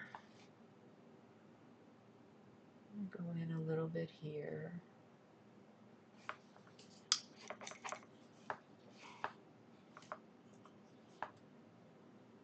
We're just bouncing around, trying to figure out these details, trying to figure out where we need a little bit more depth.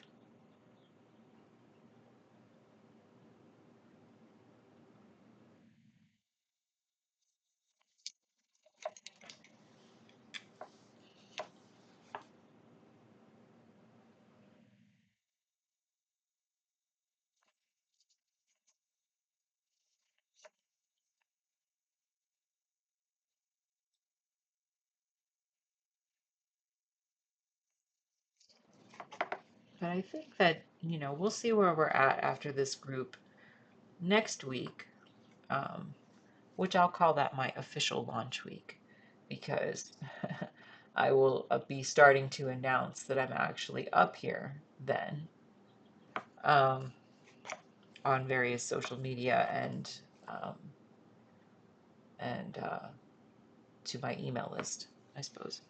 But I think we might try to, if we're not finished, if we're already finished with these four, which we might be, because this is going fairly well.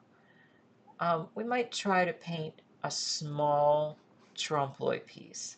I have two sketched out that are my little cookie pieces, and they're quite small, but I haven't painted one in a while, and it's something that I've really been wanting to do because those are the pieces that really, they call to me. So I really want to try to get some of those done, and I think we could do them in much shorter painting sessions. So I think we're going to give that a shot. If not, if I'm still feeling an inkling toward ice cream, because 99% of the time we're going to paint food on this channel, um, in some way, shape, or form. But if I'm still feeling an inkling toward ice cream, I do have several gallons of ice cream in my freezer that I need to take some photos of. And I have a package of the Haagen-Dazs, and I really want to paint that because I think it'd be quite beautiful to paint one of those ice cream bars that has the little crunchy chunks in it. So, maybe we'll work on a little bit of that and a little bit of the small trompe-l'oeil pieces next week. But if you've made it this far, if you've come back and watched the replay, welcome. Thank you for being here. And I hope that I can bring a little bit of peace into your life and that you will tune in, because I am planning to be up here several days a week, as close to 2 o'clock as I can on Mondays, Thursdays, Fridays, and Saturdays. So I do hope that you'll tune in, hang out, chat, work on your own creative projects, ask me questions, tell me about your creative endeavors, and yeah, we'll make this our own little peaceful corner of the world. Okay? Because we really need that today. We need to make our own little peaceful corners.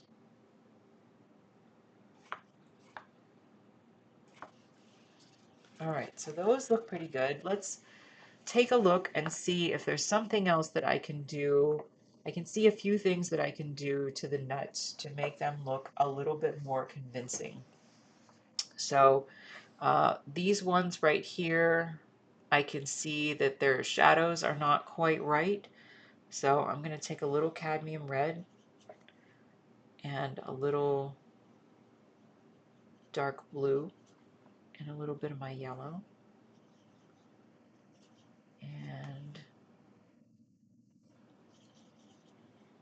I very rarely get my color mixes right on the first go, but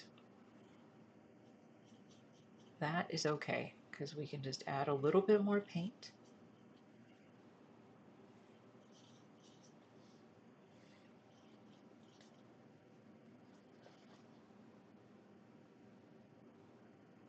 And we're just going to put a little bit of a more defined shadow on this one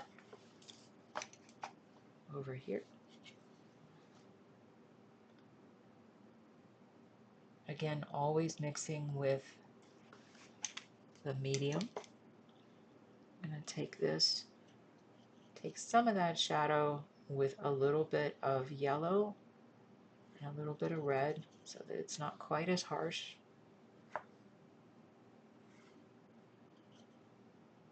And we're going to go right around the edge, I think, here.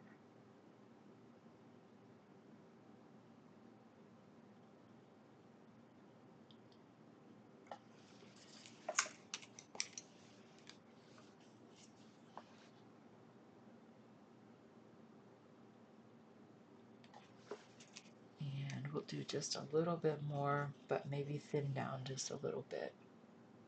So a little bit more right in here.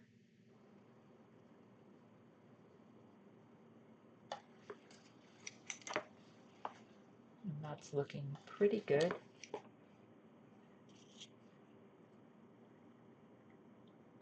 Clean some of that up. All right, we're going to go back to this other one. I can see I try to follow some, you know, some little pattern of at least acknowledging where I have similar color needs. So, you know, my first time I swept through these, um, the nuts up here in the first part of the session today, it was kind of acknowledging where those really bright pieces were.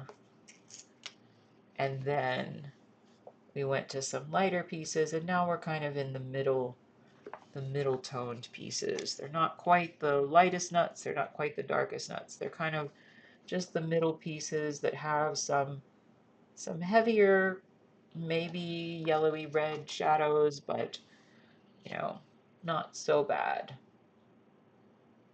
Not too deep or anything.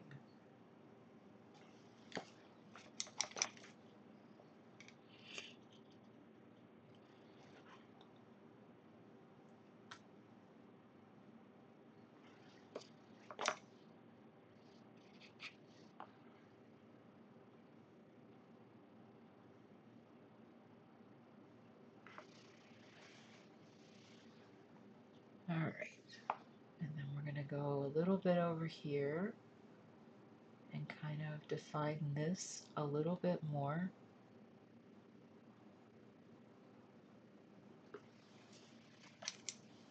Now we're cooking. That's what my mom would say. Now we're cooking. All right.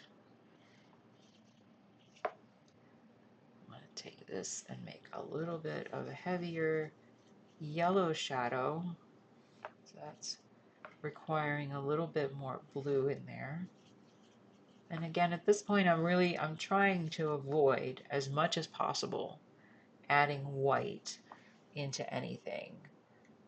Because at this stage, I'm really trying to glaze in some deeper, more vibrant colors to pick up those dull white areas where I have, you know, lighter colors um, that I painted in before. And the way to do that is to just glaze certain colors over top of those lighter areas. But everything does start to take on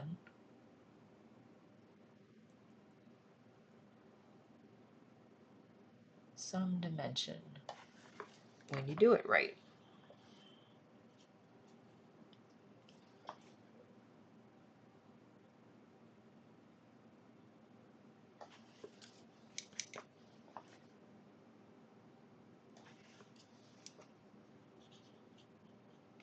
I'm gonna go right in here.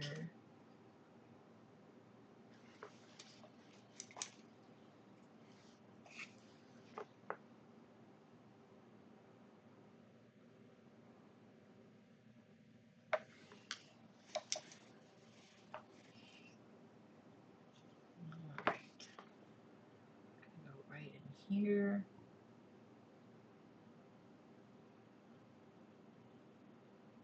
It would be nice if, you know, if there was some rule book, I suppose, for some of this. Just say first you do this, and first you do, next you do that. But there's really not. You just have to kind of go with whatever you think is going to build up the information that you need visually so that you can. I'm just going to put a little white highlight on part of this ice cream that's dripped over onto this one nut here. You have to just follow the visual information. Like I said, it's like a puzzle. So that being the case, there is no rule book. It is about problem solving, right? Actually, I have a book like that called Problem Solving for Oil Painters. I used to paint in oils, but I find that the actual idea of the problem solving is applicable to any kind of realistic painting in that regard. So, let's see here. I'm going to try to just go in here, a little bit of this red, yellow, and darker blue. Let's go right around this edge, maybe a little bit more red.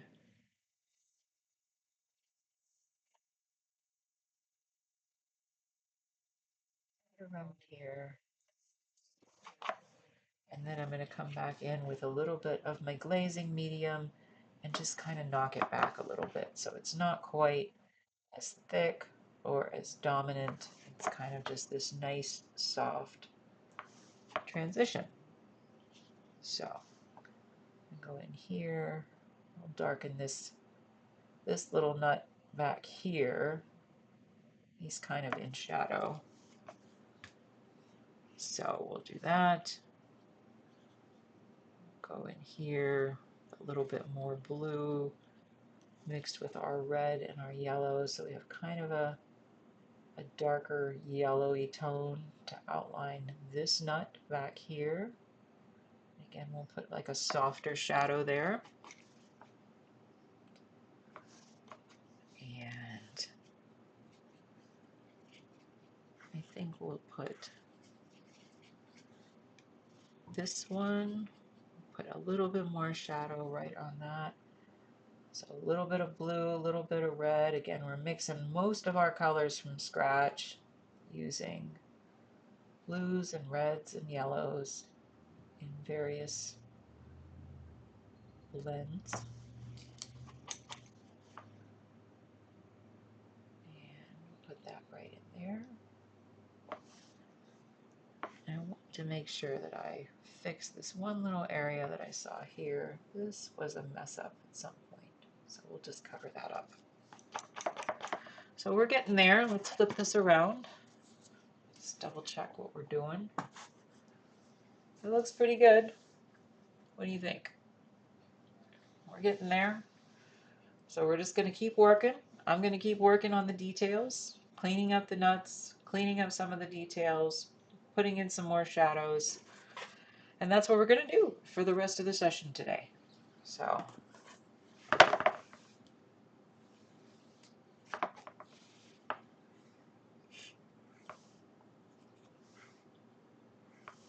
just go back in here. Actually, no, we'll start that again. We're going to start with some red, some blue, and some yellow. So this is cadmium red, cadmium yellow, and phthalo blue, which is that very dark blue. And we just want to tinge it just enough so it becomes kind of a warm brownish yellow color.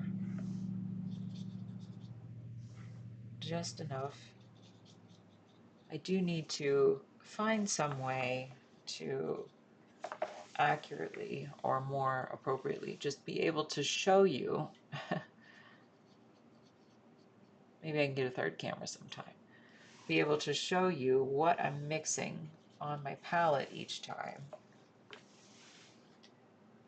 So I want you to be able to see, you know, this is right now a pretty warm color, but I'm thinning it out, and I'm just going to go right around these couple of nuts over here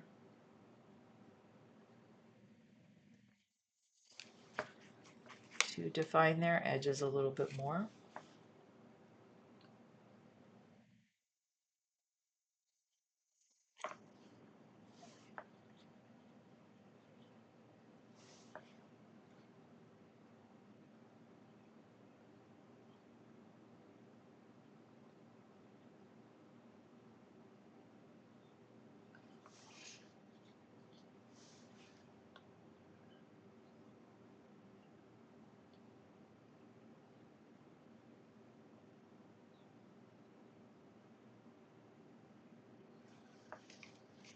All right.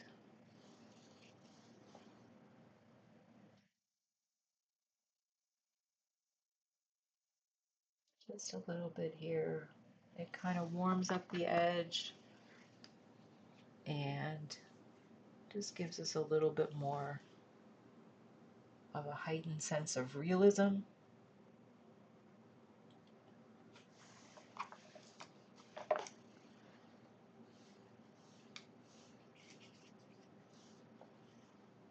going to go into this one, which I feel like needs to get warmed up just a little bit. Because again, sometimes the colors that are in the photos are a little deceptive. And so even if it would be more accurate, technically, to leave this particular nut the same, I'm going to go ahead and warm it up because I think that looks better. So I'm just going to do it.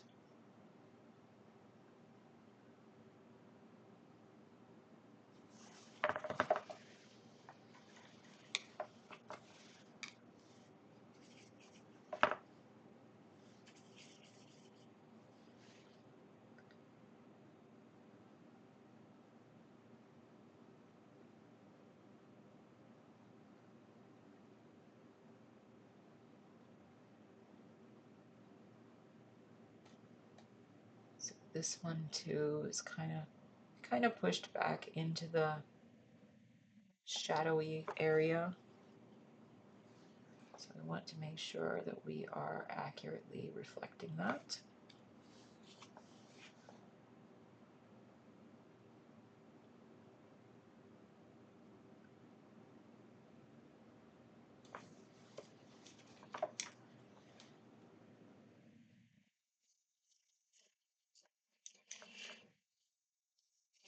We're going to warm this up just a little bit of this yellow, red, blue mixture. And again, this isn't quite what my photo shows, but I feel like it's more convincing. I feel like it's a better, more accurate representation of real life than it would be if I were to just copy the photo.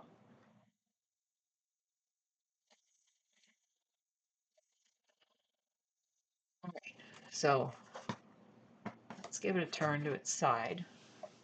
Okay,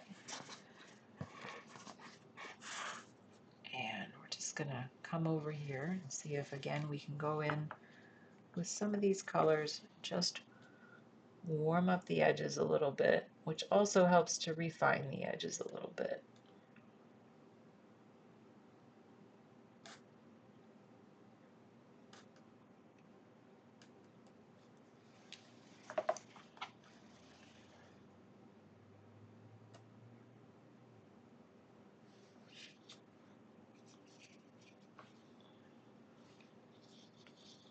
It's going to come in here with a little bit of yellow, and I'm actually going to put a little bit of white in here because I feel like this just needs it in here.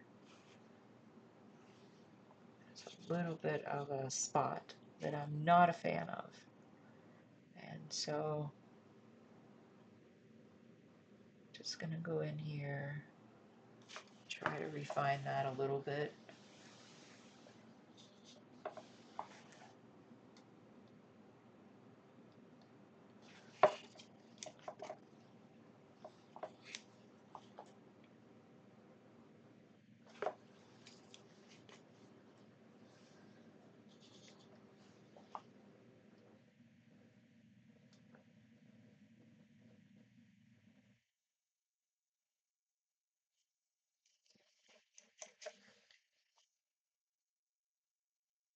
Just soften this up a little bit, the edge of my brush.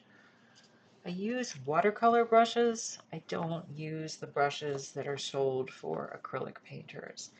That was something I learned quite a while back, that the brushes that are considered acrylic brushes for acrylic painting, they tend to, I suppose they're trying to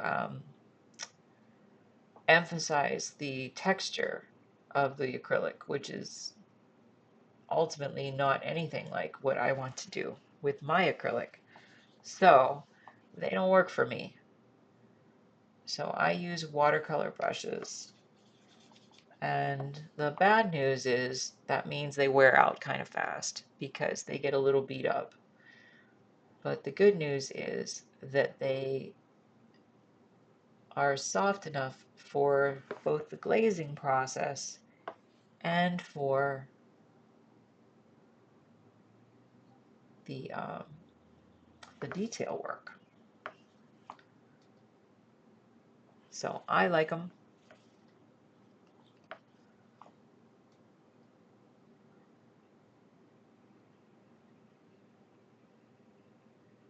Just gonna sketch in some rough little marks there. Try to put a few more highlights here just to help to define that.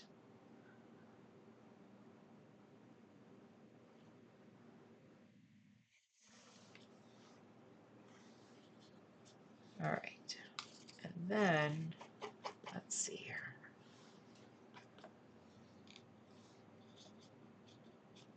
I'm going to move down to this section. Try to warm this up a little bit with some yellow and some red just around the edge and at this indentation.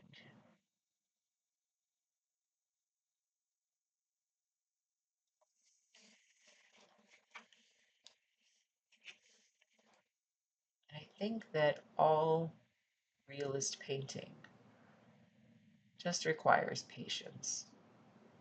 And it's all a learning process, right? I mean, any kind of art, it's a learning process. But realistic painting in particular, I think people struggle with it a lot.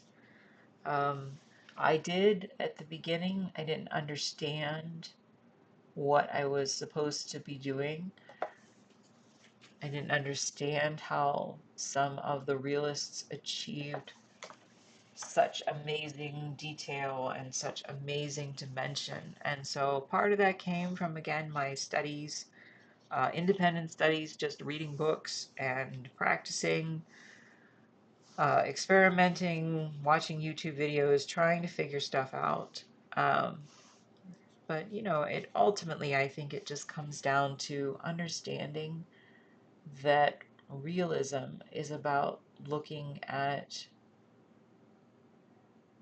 the relationships between your shapes and your colors. And I will say that that's different from, those other works that I mentioned that I do, the cookie paintings. Those I think are a little more thoughtful. They have a very narrative aspect to them. They require a great deal of uh, planning, and their execution has, slightly different goals than something like this.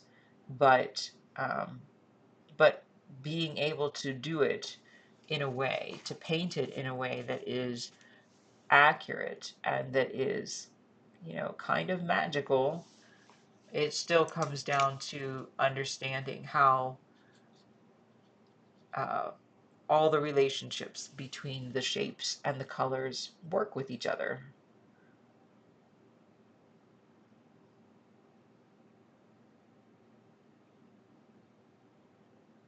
There was a really great artist. He was a glass artist that I remember from years ago, who said something to the effect that it's a really great feeling when you get to a point as an artist where you can just make work. And what he meant by that was when you can achieve some level of skill so that you don't have to worry as much about how to do something, and that enables you to take on a more thoughtful approach to your work. And I would say I'm still certainly learning. Like I said before, I'm always learning. But there's certainly a lot of, I have a lot more skill set under my belt now than I did before. And so where I can take something like this and do it as a technical exercise, I can also take some of the narrative ideas that I want for those cookie paintings, and I am able to execute them in a way that is convincing, I think.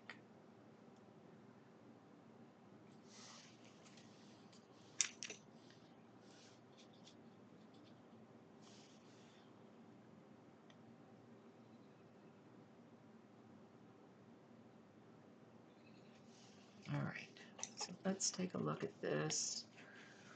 See if there's anything else I can do here. We're going to make a few more shadows with this brown black kind of mix right in here. I might do a little bit more brown. This one's not as harsh of a shadow, but I do want it to be more defined than what it is right now.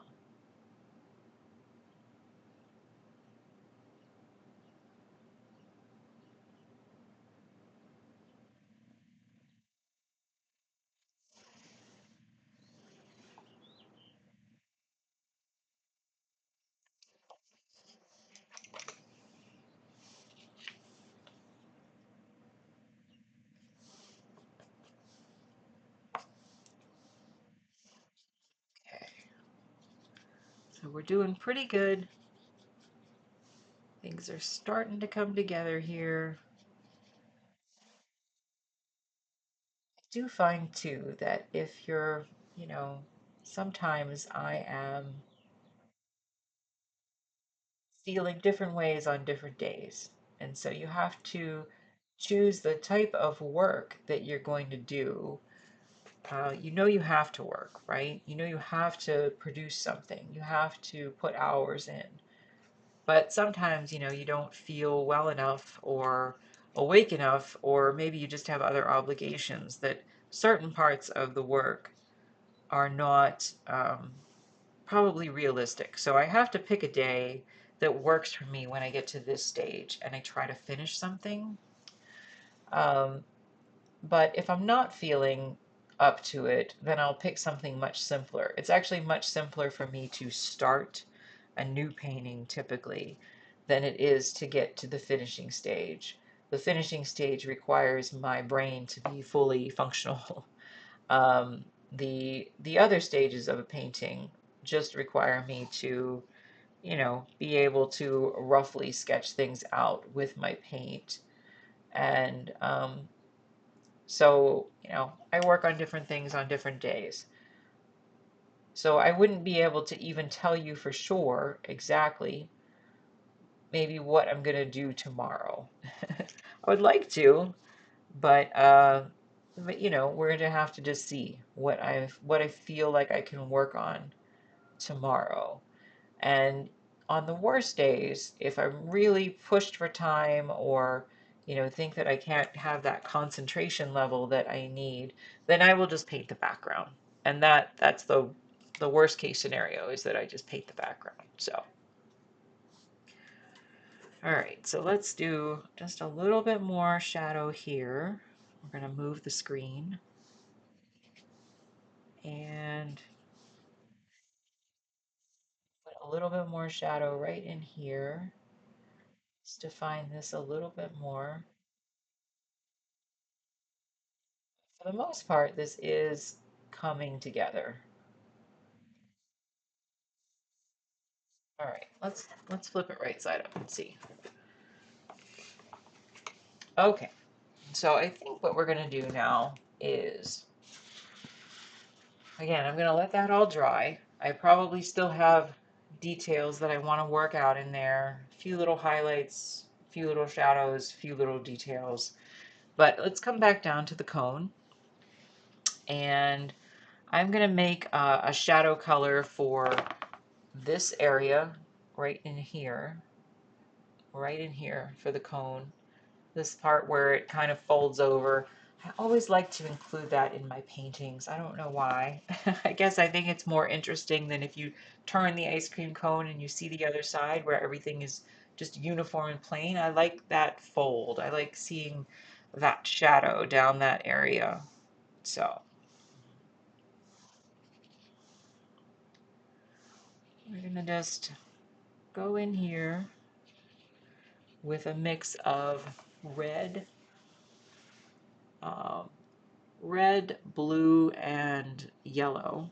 I'm going to try to err on the side of putting just a tinge more red in there. I like my shadows that, not my deep shadows, but I like the rest of my shadows to have kind of a reddish tint often.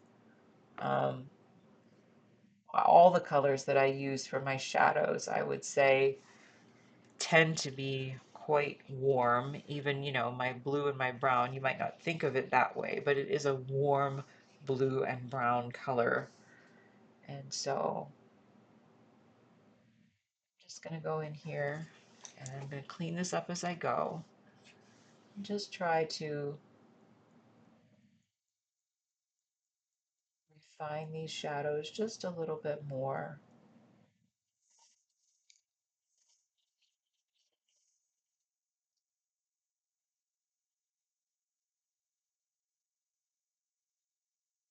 Just go right around the edge. Just a little bit. I don't want to make like a hard edge. It's harder against this part of the cone, but it would be more dispersed as it comes around toward this part of the cone. So I want to make sure that I leave some room to either, brush it out so that it's a little bit softer, or just as I apply it, just kind of make it so that it spreads out a little bit lighter there. And we're not going around the entirety of it, because in my photo, like I said, sometimes I use the photos more in certain areas than others.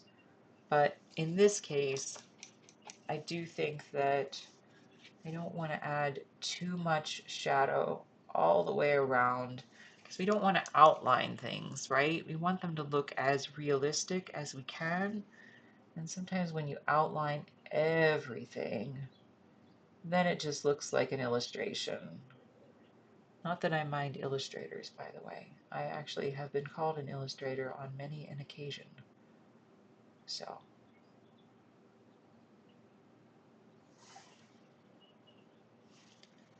I'm just going to go right around here and try to do some gentle shadows, just deepening these just a little bit.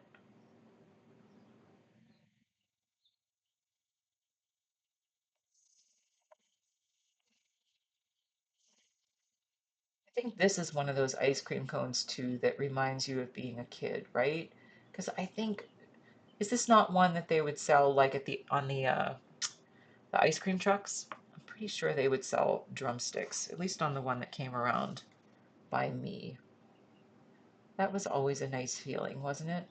When you'd hear the ice cream truck down the street and you'd beg your parents for money so you could run out and get something.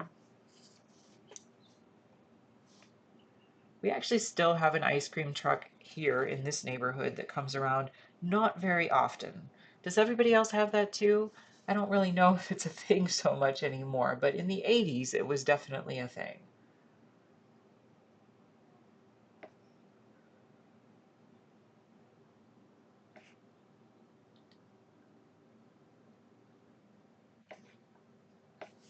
All right, so we're working on that. Just gonna do a little bit more shadow, right? Try to clean that up. And I think that I'm gonna also, this part of the cone I'm actually pretty happy with because this part right here, I feel like, I'm just gonna show it to you. I feel like this looks pretty convincing, this side. I do feel like my shadows, my heavy shadows in particular on this side need a little bit of work. So I'm going to go ahead in and I'm just going to very lightly try to glaze some of these shadows back in on this side. So again, I'm taking this, I really need to learn how to show this. I'm going to take this, this is phthalo blue. I'm going to take it and I'm going to add it to that dark color that I already had, just a little bit more. And this actually has a little bit more of a yellowish tint, I think, on these shadows. And what I'm going to do is just mix it with a lot of medium so that I'm not over committing to anything. And we'll just try it a few spots. That's what we do. We just try it, see how it works. If it doesn't work, we go back and we just try something else. I think that's going to be okay. Let me just put a little bit more red and a little bit more yellow in there. Sometimes I do tend to go, especially with the phthalo blue, or excuse me, the Payne's gray, which is a dark blue. I do tend to go a little too dark. So I always got to go back in and fix it.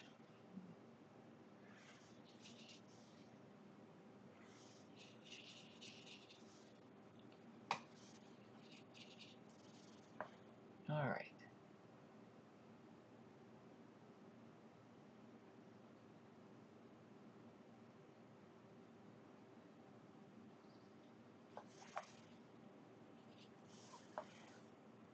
So we're just going right over these shadows, which I already have established, but I just feel like they need to be a little bit more, a little bit deeper. I think that that will help with the convincing nature of the piece to kind of capture that curvature of the cone a little bit more.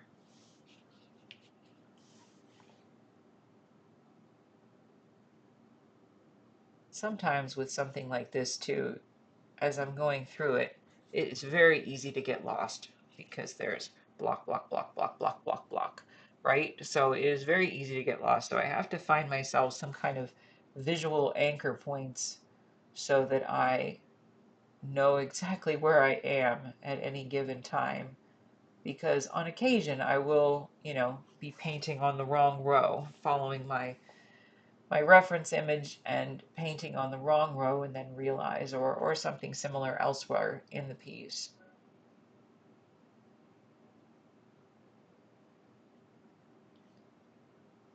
So we're just gonna go right over that.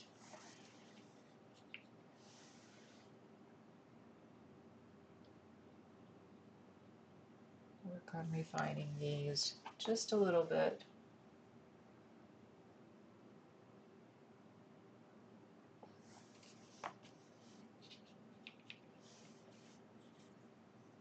This is also, as I said, it's important not to overwork your painting.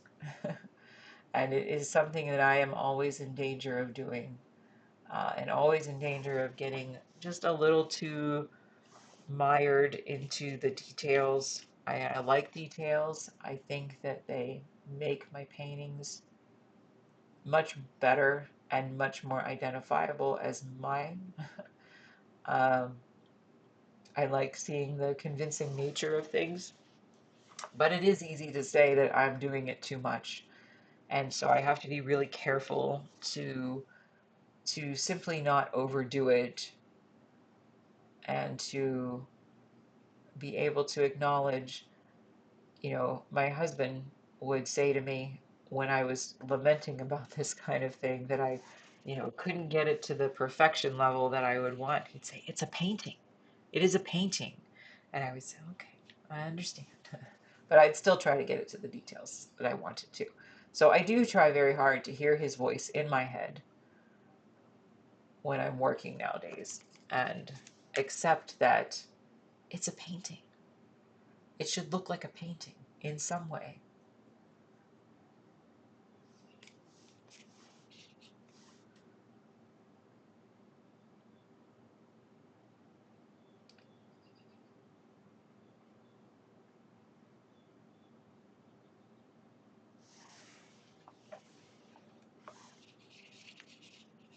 All right. So I think these are starting to look pretty good. I think we're going to mix up a little bit more paint. Just a little bit.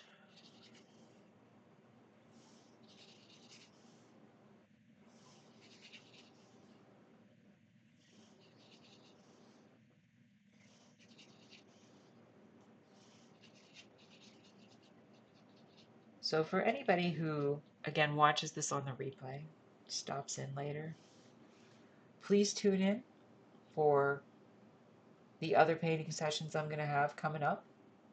So again, Mondays, Thursdays, Fridays, and Saturdays. I'm going to try to be here from 2 to 6 as much as I can be. And please feel free to stop in and chat and ask me questions, or just say hello. This is just my little cozy corner of the world. I'm painting anyway, so you're welcome to join me. That's what we're going to do here.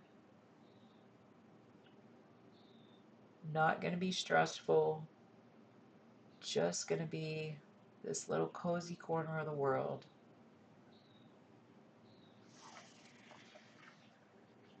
And so there, suddenly, as I start to put the much heavier shadows over to this right side, this far right side, suddenly I'm getting this convincing level of curvature. And that is, a pretty good feeling when that starts to happen. Will it be perfect? Probably not. But it's pretty darn convincing. And I think that it definitely, it makes a difference to take these extra, 3, 4, 5 hours, whatever it's going to be for today, and go in and fix all of these little things, it really does make a difference. I could ditch it early. I could say it's good enough, um, but it's not what I want to do. I want it to be, I don't want these paintings to just be okay, right? I want them to be exceptional, so I work to try to make them exceptional. Sometimes they are more exceptional than other times. Sometimes they are, you know, pieces that I learned from. But, well, they're always all pieces that I learned from. I learned something from every piece. There's never been a painting that I've done that I didn't learn something from. But those real victories where I do something and I think, okay, that's a leap forward. That is a good feeling when you start to get those leaps forward, and then you start to, I think I like that mark there. I'm just going to clean that up. You start to get those leaps forward, and then they start to pile on top of each other into small victories. And I think that with anything in life, that's really how it goes, right? So the fact that I have a little garden where I now have potatoes and tomatoes and um, some other vegetables coming up where a year ago I didn't. Like, that's a little victory. That's all we can do, is just pile on little victories and keep moving forward. So, for those of you who have stopped in, and for those of you who have lurked, I appreciate you very much, particularly now, because again, this is my practice week. And I am really hoping that next week we'll get a few more people in here, get the ball rolling, and, you know, y'all can just join me whenever you want during those 4 sessions each week in my little cozy corner of the world. Watch me paint and just, you know, let everything else in life kind of drift away.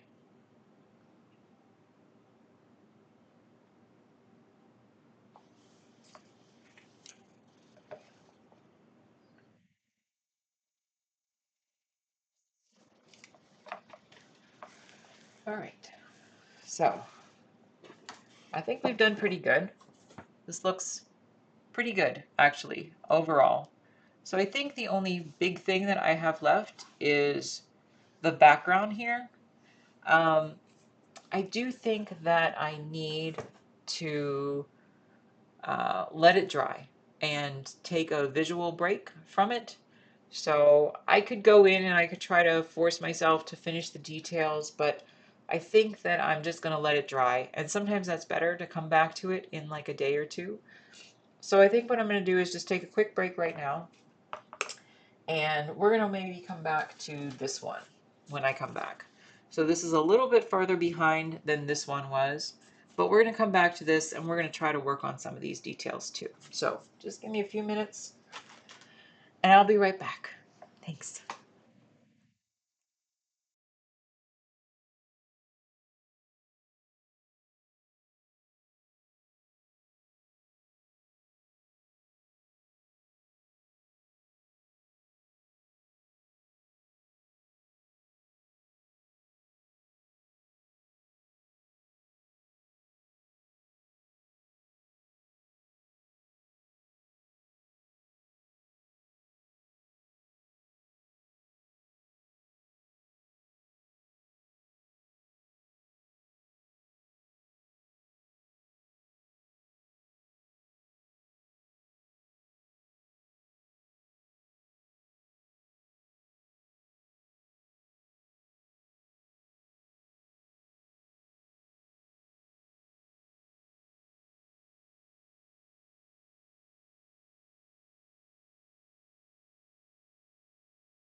Okay, we're back. So my husband has informed me that the sound is a little bit low. I feel like I'm talking very loud. So we're going to work on that. So I pulled this a little bit closer to me. And if that doesn't work, then we're going to try to get a lapel mic. And hopefully that will work. So I mentioned we're going to just let this one dry for today. So we're going to go back to this one another day, or I might just finish this one on my own. But it's pretty good right now. It's got a lot of the details punched up. The only thing that I really need to do is maybe refine a few more of the details, and I need to go back in and paint one or two more coats of white on this background. So I usually paint actually somewhere between 3 and 4, sometimes 5 or 6 white layers on the background around the edge of the piece.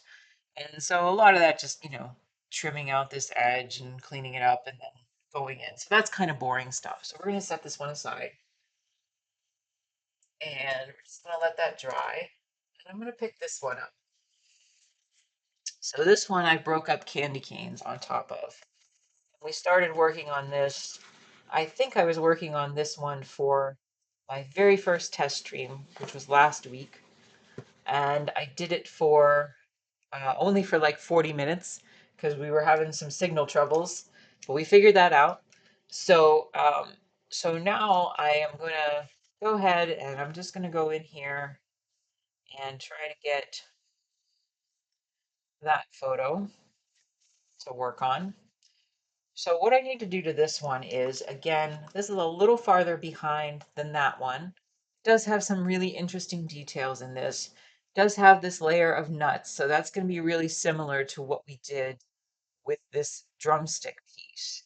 But today, I think because my brain is telling me what I need to work on for this one, so I think for today, I'm just going to go in and I'm going to try to work on creating some depth in these candy cane pieces. That's at least what we're going to start. So we have about 45 minutes left on the stream today.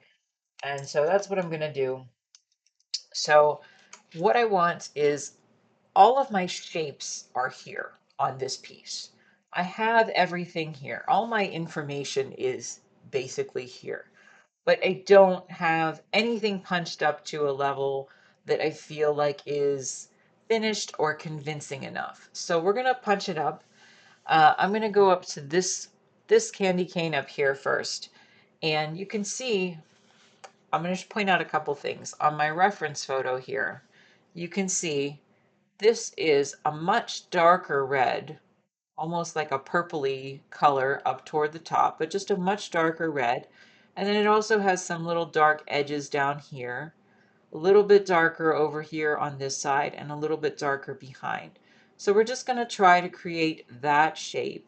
And then we're going to try to, afterwards go in and shape this white part as well, which again is full of shadows and highlights. What we're going to avoid is, see this really harsh shadow, or excuse me, harsh highlight right here. We don't want to put that in because that is part of what I was talking about earlier.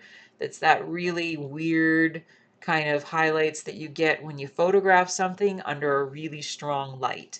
And so in terms of a painting, at least the way that I paint, I don't want to include that. I want to just eliminate that. So it is a question of, editing things to what I think is going to be the most conducive to the painting. So let's go ahead and I'm going to take just this very small brush. I treated myself today, by the way, because as I get to the finishing stages of paintings, I want to use brushes, particularly my small brushes that are very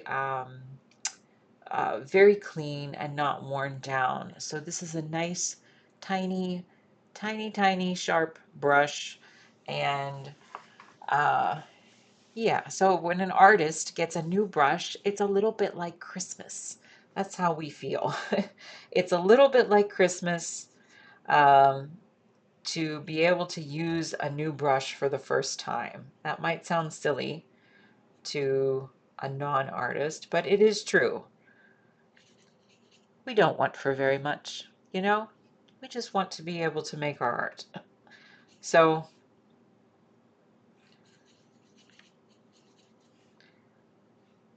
my husband used to tell me that I was a cheap date because I was just as happy with fast food as I was with anything else. So, you know, I'm a little artist. I don't need anything fancy. Just give me a brand new brush and I'm quite happy. So, again, I'm going to push these down on the edge of my nose because I'm older now and it does help me to see a bit better. And I'm just going to go in here, and I don't want to go down and apply this too much.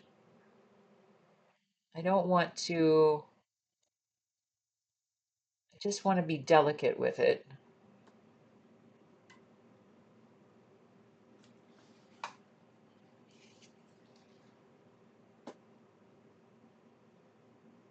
And just try to give it some shape.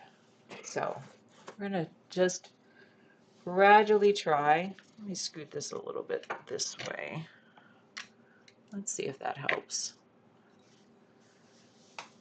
I want you to see a little bit more of the painting. So I'm going to go into this back part here.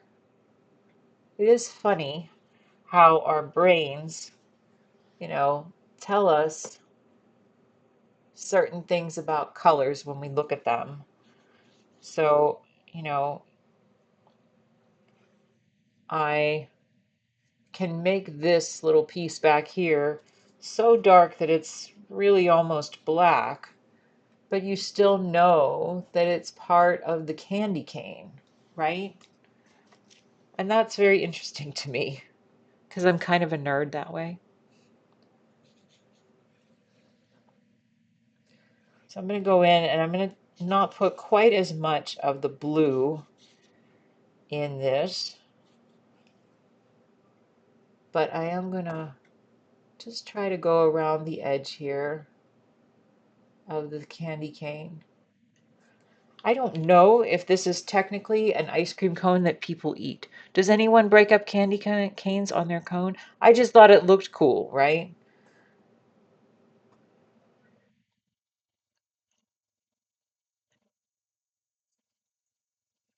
So now this part that I'm doing around this edge, this is not as dark as this part was up here. It's a little bit different. So I'm going to go into this over here.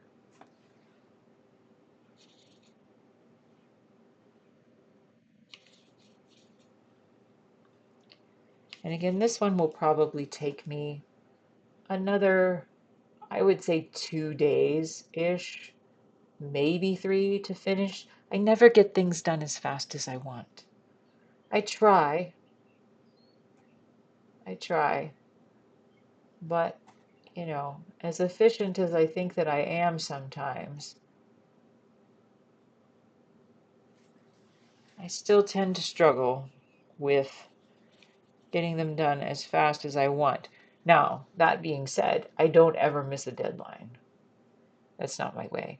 So instead, I will stay up ridiculous hours and work through nights if I need to finish my work.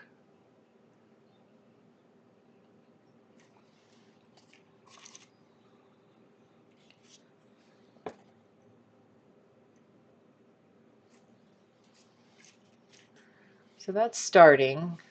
The tricky thing here is I want to, um, I'm going to have to, as I said earlier, I don't typically go in and say, well, I'm going to finish this section and this section and this section. That's just not how I roll. So I'm going to go in and I'm going to do part of it and I'm going to let it dry and I'm going to move on to the next part and I'm going to let that dry. And then when I swoop through the whole thing, I will come back and I will start again. So let's go in here, and these candy canes kind of let off this really nice glow. I'm gonna go in with a bigger brush, I think. This is my idea of a bigger brush. It's still very, very tiny. But they have this wonderful glow on this white part.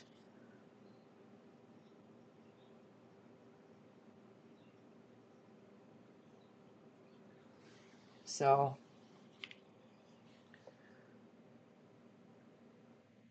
trick is, can I get it to glow, right? Can I make it look like it's an actual candy cane with the light reflecting off of it?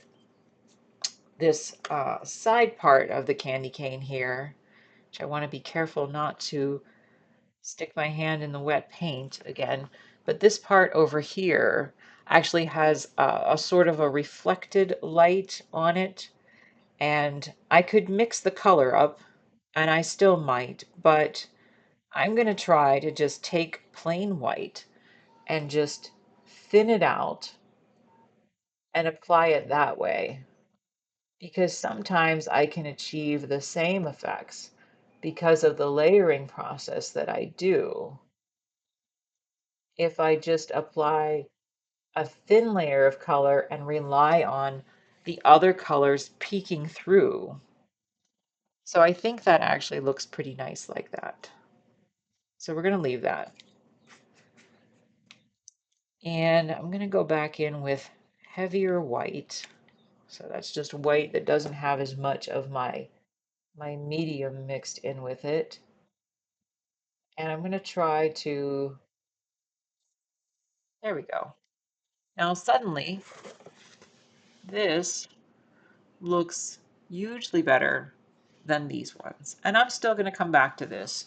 I still have a lot of work that I need to do over there, but it's about building up that process.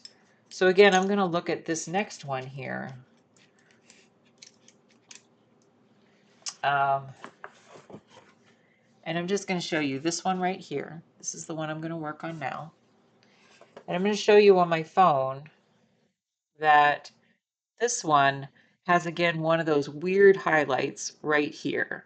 So this weird rough highlight, it tells me that the photo itself was getting these weird glares, all these white spots, these hot spots, they call them. I don't want to use those in my painting, right? So I'm going to go in, and for this one, I think I'm going to actually start with some of my white first. And I need to knock a little bit of this back here. Excuse me, bring it forward, I should say. I use all kinds of terms. Sometimes they're accurate and sometimes they're not. All right, so we're going to work on this one simultaneously, I think. This is a smaller piece that was right below it. We're going to keep the ice cream, which was a vanilla ice cream, just slightly yellow, which will help me to differentiate between the candy cane pieces and the ice cream itself.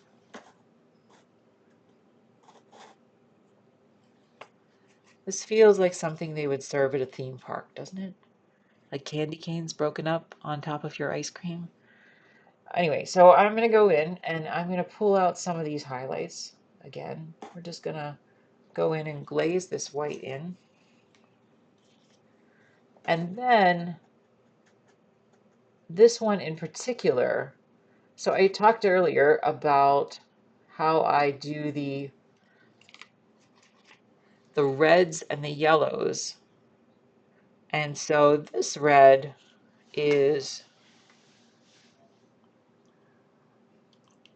my pyrrole red. And I'm going to mix it with some of my yellow here. And it gets this like nice orangey red color. And I'm going to take that and I'm going to see if I apply that. I'm going to say if I apply that over these red lines, which these are much deeper, kind of dull red lines in here that made up this part of the candy cane. But I'm going to see what happens if I apply this glaze over that. And I will say that just right away, that gets me a color that I'm much happier with. So I can still see, it's probably hard to see on your screen. I can still see the underlying rich, uh, you know, or duller red underneath. But this brighter red is making things pop just a bit more than it would otherwise. It really looks like, I don't know how else to describe it except that this particular mix, and maybe the best way to do this is to show you, this particular mix looks much brighter than if I mix this red with this yellow. So I'll show you that maybe a little bit later. But when I apply it over top of, the existing dull red and glaze it, then suddenly it takes on a new life.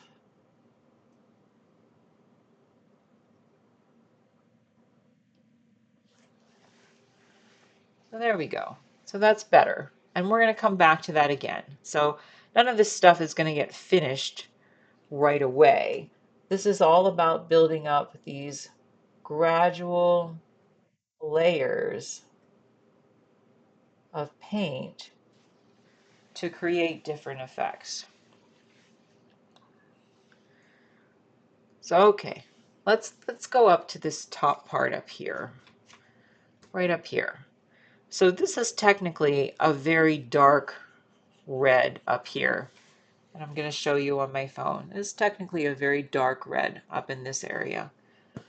But I can see that the light is hitting this part so that it just painted my phone. I can see that the light is hitting that part so that it is much brighter overall than the rest of the piece.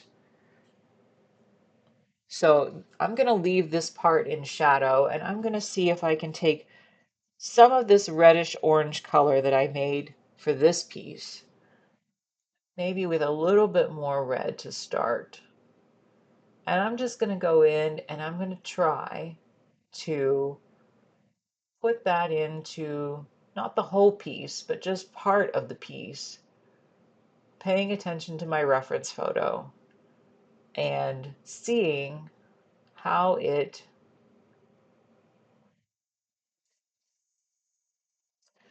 fits together. So let's do that here and here.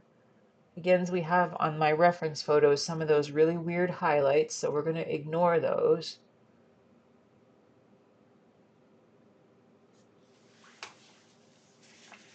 And yeah, I'm pretty happy with that.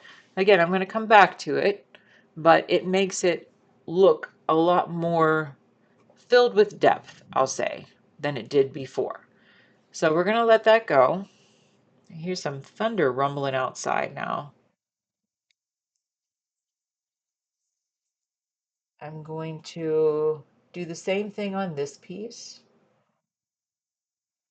And all of this is just, it's about, building up this gradual layer of color where all the other layers peek through. So it's none of it, it might look, I mean, it's a very flat painting, right? So it doesn't have any texture to it, but all of these are various paint layers that are peeking through all of the other layers. They're not flat in the regard that they're just, applied in an opaque color that just covers an entire area and then blended together. In my paintings, everything is shining through from the back, so I can see every layer of paint that I have applied. That's the way I like it. Every artist is different, so that doesn't have to always certainly be the way that you do it. I'm going to mix up some fresh color because what I did here by accident is when I picked up color from my yellow blotch here and mixed it in, there was a little bit of blue. And so that dulled my color down too much. So we're going to mix this up from scratch again. Like that.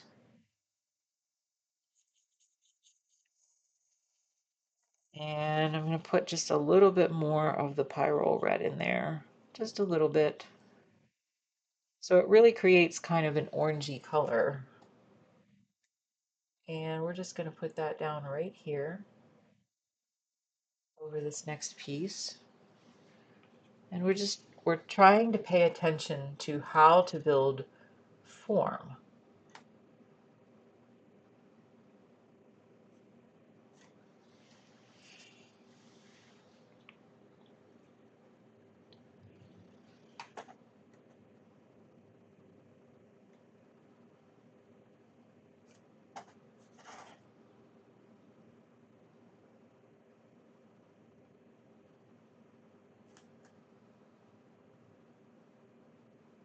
I assume that not everybody who watches this is going to be an artist in the future. I hope you'll hang out with me anyway. And, you know, if you have other things that you would like me to chat about, I can tell you about my hydroponics. I can tell you about my little garden in the backyard. I can tell you about how I got started as an artist. Or we could just talk about the art world in general. And so, I'm sitting here and I think I liked listening to Bob Ross, right? Or other artists when they talk, um, even if I wasn't doing it. I don't know if that's because I was an artist. I don't think it is, because my husband liked listening to Bob Ross when he was a kid too, and he was not a painter. So I think there was just something soothing about learning that process or watching someone narrate as they painted. So I'm hoping I can do that for you eventually as I get better at this.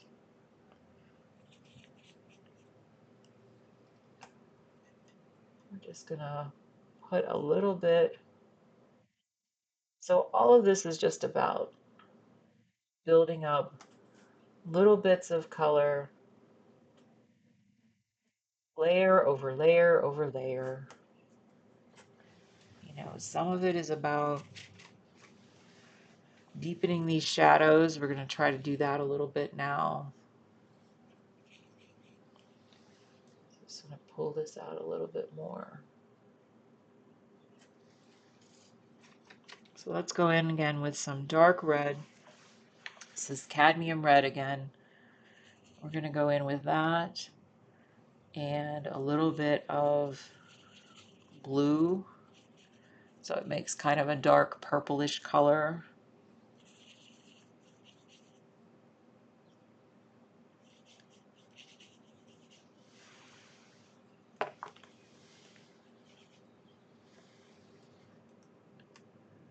And I'm going to just try to apply this just to some of the shadowy areas. See, I almost stuck my hand in the paint.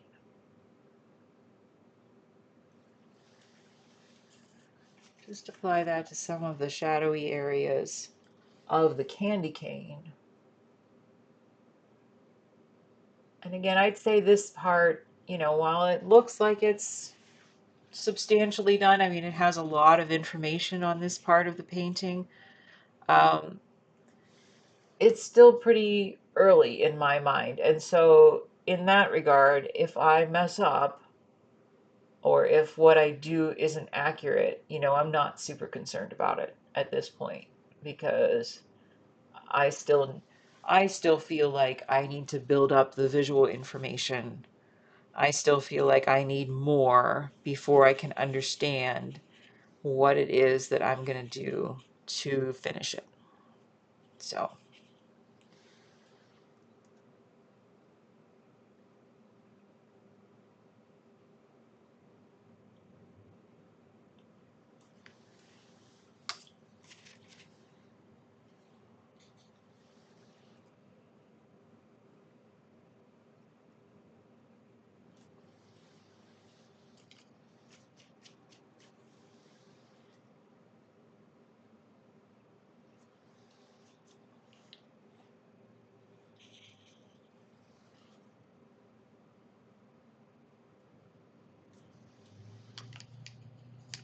So we're just going to work on clarifying some of these. Now, before I go to this side, I'm going to see if I can fix a little bit of this in here. So this is a good basis for these shapes, but it's not really as defined as I want it to be. So I'm going to go in with some of my color.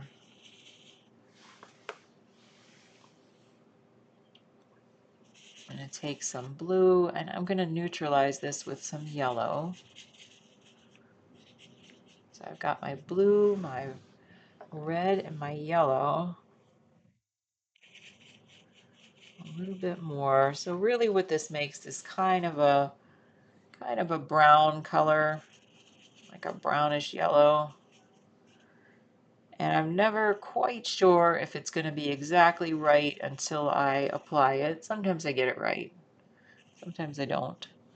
So this is kind of like a warm brown. So I'm going to take this and I'm going to try to apply it to this area here. I tend to gravitate towards, you know, more defined shapes, things that have harder edges first, and then going in and trying to clarify the softer areas. I think that's probably typical, probably how a lot of people work. It's much harder. You just need to give yourself a baseline. Like I said, it's like a puzzle. So you're giving yourself more and more information as you go. And that's just how I work.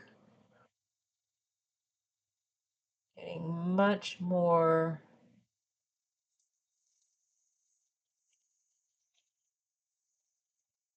visual information in areas that I feel like are visually important to the piece. And then I go in and I try to figure out all the softer parts. So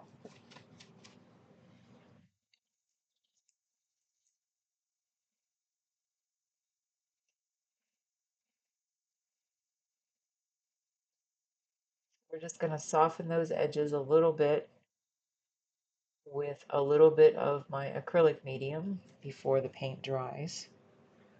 And I can see from my reference photo, I like how this is looking already. It helps to clean up some of my edges. It helps to refine this shape. So I can see already that this is better than it was a minute ago.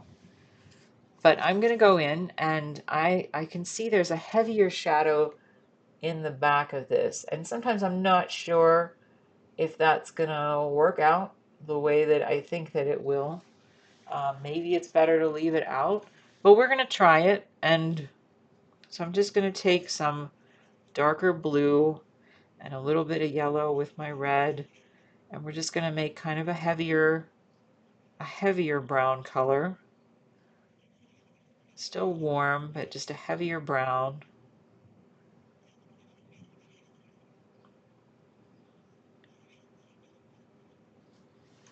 And I'm going to go right in here. We're going to see how that works. Yeah, I think that's okay actually.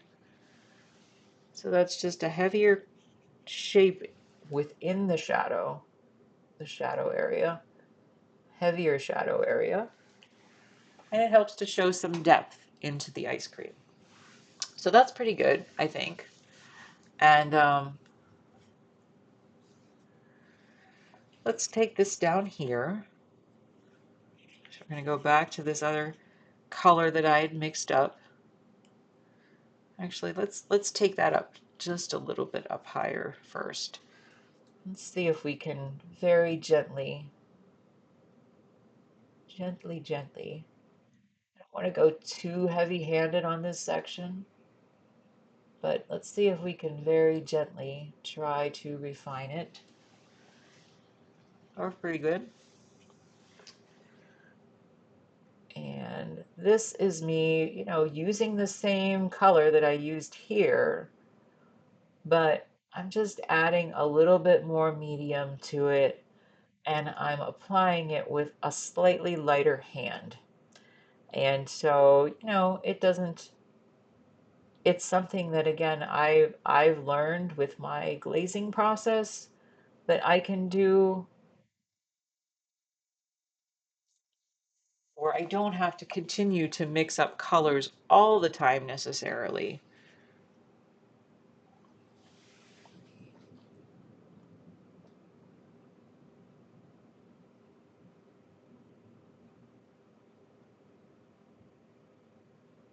We're just going to try, something like this.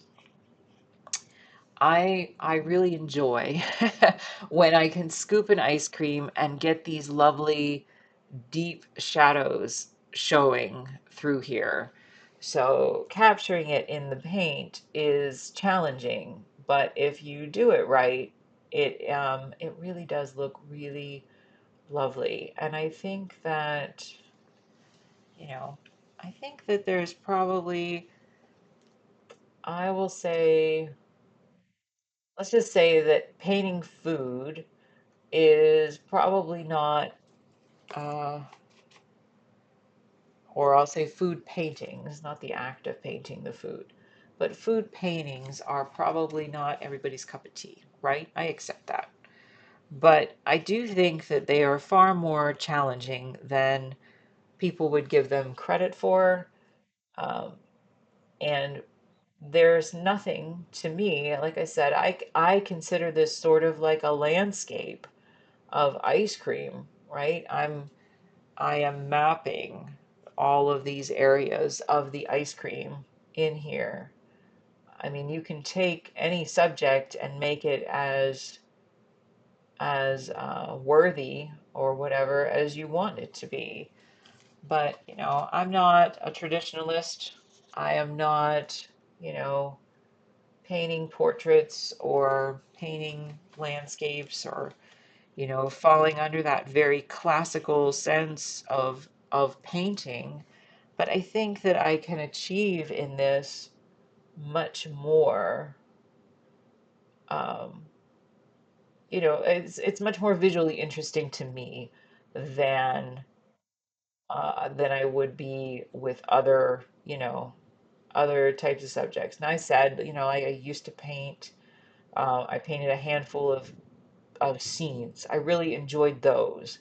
I liked painting things that were, people in an environment doing things. And so that was one particular thing. But even those were very like still and quiet. I would catch, when I did those, catch people in these very silent moments. So they were quite serious.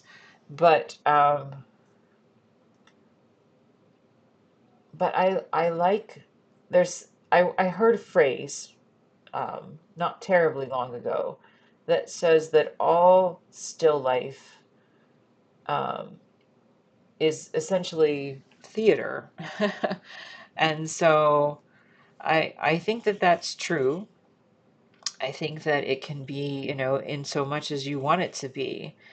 But when I take these photos for my references or when I build my cookie paintings, that it is theater that I can capture in paint. And so I'm, much more content with having my own little world where I, you know, paint these kind of amazing landscapes of food, if you want to call it that, um, then I would be like stressing at going out into the world and trying to find suitable reference photos. There's people who can do that, and they're amazing.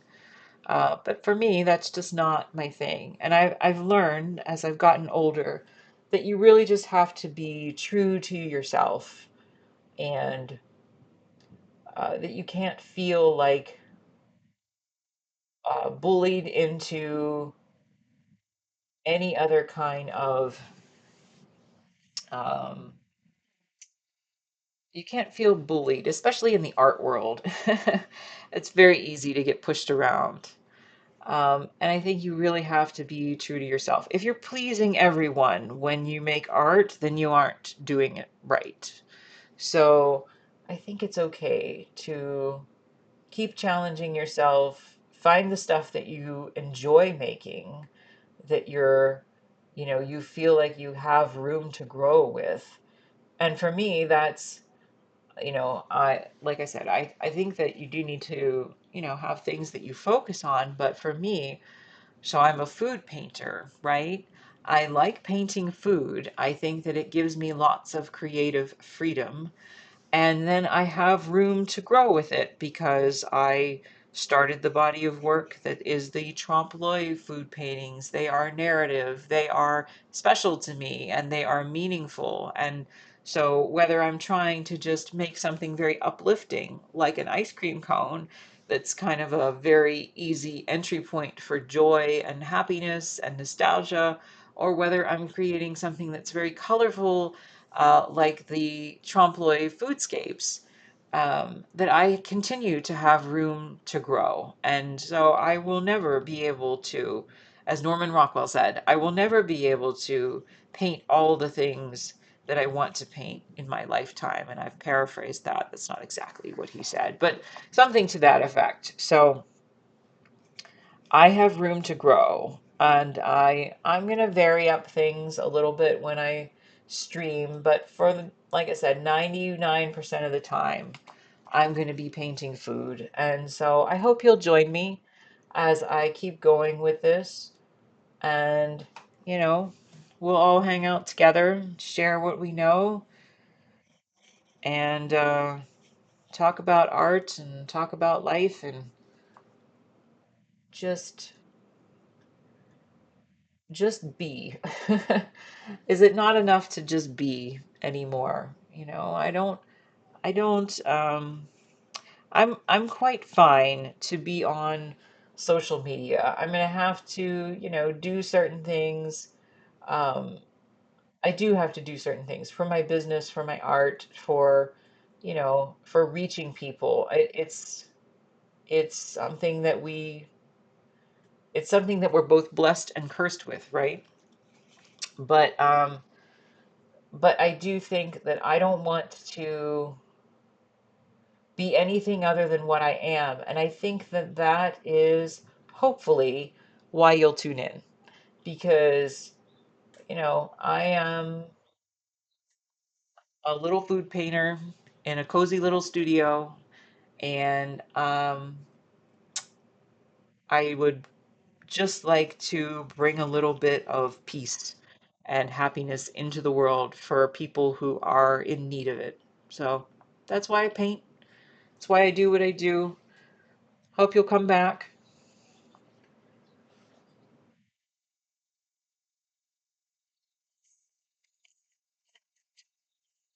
All right, now we're cooking.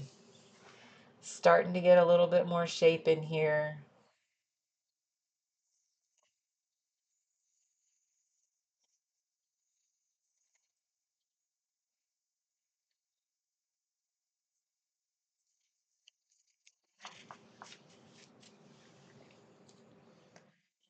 So I hope if you do watch this on the replay, for anybody who comes back and watches this on the replay, um, tell me what your favorite flavors are. Tell me what your favorite, foods are. I prefer to paint desserts, but, I'm interested to know what things. I always like to say that I paint in part because I'm the only one who can bring these things to life, right? But I want to be able to do that for people. There are lots of ideas that we have in our heads, and separate from, AI generation, I think that it's important to be able to bring art into the world, to make something together, to make something beautiful, to, I think that in some small way, it makes a positive difference in the world. So that's why we should do anything, right? Because we want to make a positive difference in the world. So tell me your favorite flavors. Tell me what you'd like to see me paint. It doesn't mean I'll do it necessarily, but I would love to hear your thoughts. So please stop back. Like I said, Mondays, Thursdays, Fridays, and Saturdays, we're still going to work on some technical things to make sure that my sound quality is up. I'm going to try to figure out if I can figure out how to do this so that I can, show you what I paint each time, or excuse me, what colors that I'm mixing each time. So I think that that would be interesting to see. Um, so we're going to work on building this up, but I don't want this to be, I can be your Bob Ross, right? But I kind of don't want it to be that one-sided. I would like to hear, I would like to hear from y'all. I would like to talk to y'all. So please come back and hang out with me when I'm live. I am going to try very hard with my old lady eyes to read the chat, and we'll just keep we'll just keep building this up together. Because I think, we all have, I think the world is in great need right now, right? And we need some sense of community and kindness and positivity. And so, I would like to, in some small way, be be able to have what I do for my job be some positive impact, um, beyond just being a painting. So if you guys have made it this far, or if you check out the end of my video here, I would encourage you to go over and check out my website, which is kimtestone.com. And I have over there 2 print clubs, and you can join those every month. And that's a great way to support me and my art. Just being here is great as well. But you can join those print clubs, and they are very, very affordable. And I will send you a small signed print every month. Um, and you can join an ice cream club. I actually have my samples here. So this is what I have for this month. So if you're part of my ice cream club, you'll be getting this little print in the mail, and it will come via snail mail in a little sleeve like this. It's signed, and it's signed on the back as well with the title. And so this is a really great way to support my art, and also to get something really happy in the mail. Like, doesn't everybody want to get something really happy in the mail? So I really loved this cone. This was quite a large cone. When I painted it, it was 40 inches tall originally. Anyway, great little piece. If you like my cookie paintings, which I haven't really shown much on here yet, but I have this one, which is my cookie print club this month. And this piece is called Freedom, and it featured this beautiful butterfly cookie that I had actually made myself on this swoop of frosting. So again, this is a trompe l'oeil painting, and this is a print of that, of course. But you can join my Sweet Escapes print club. So go over to kimtestone.com, and be sure to check me out again here. I will be back tomorrow and on Saturday as well. So we're going to get going on this, and I am going to sign off for now. So I hope you all have a wonderful evening. If you're in the same geographic region as me, please stay safe and don't get caught in the storms. And I will see you soon. Okay? Thanks so much. Bye bye.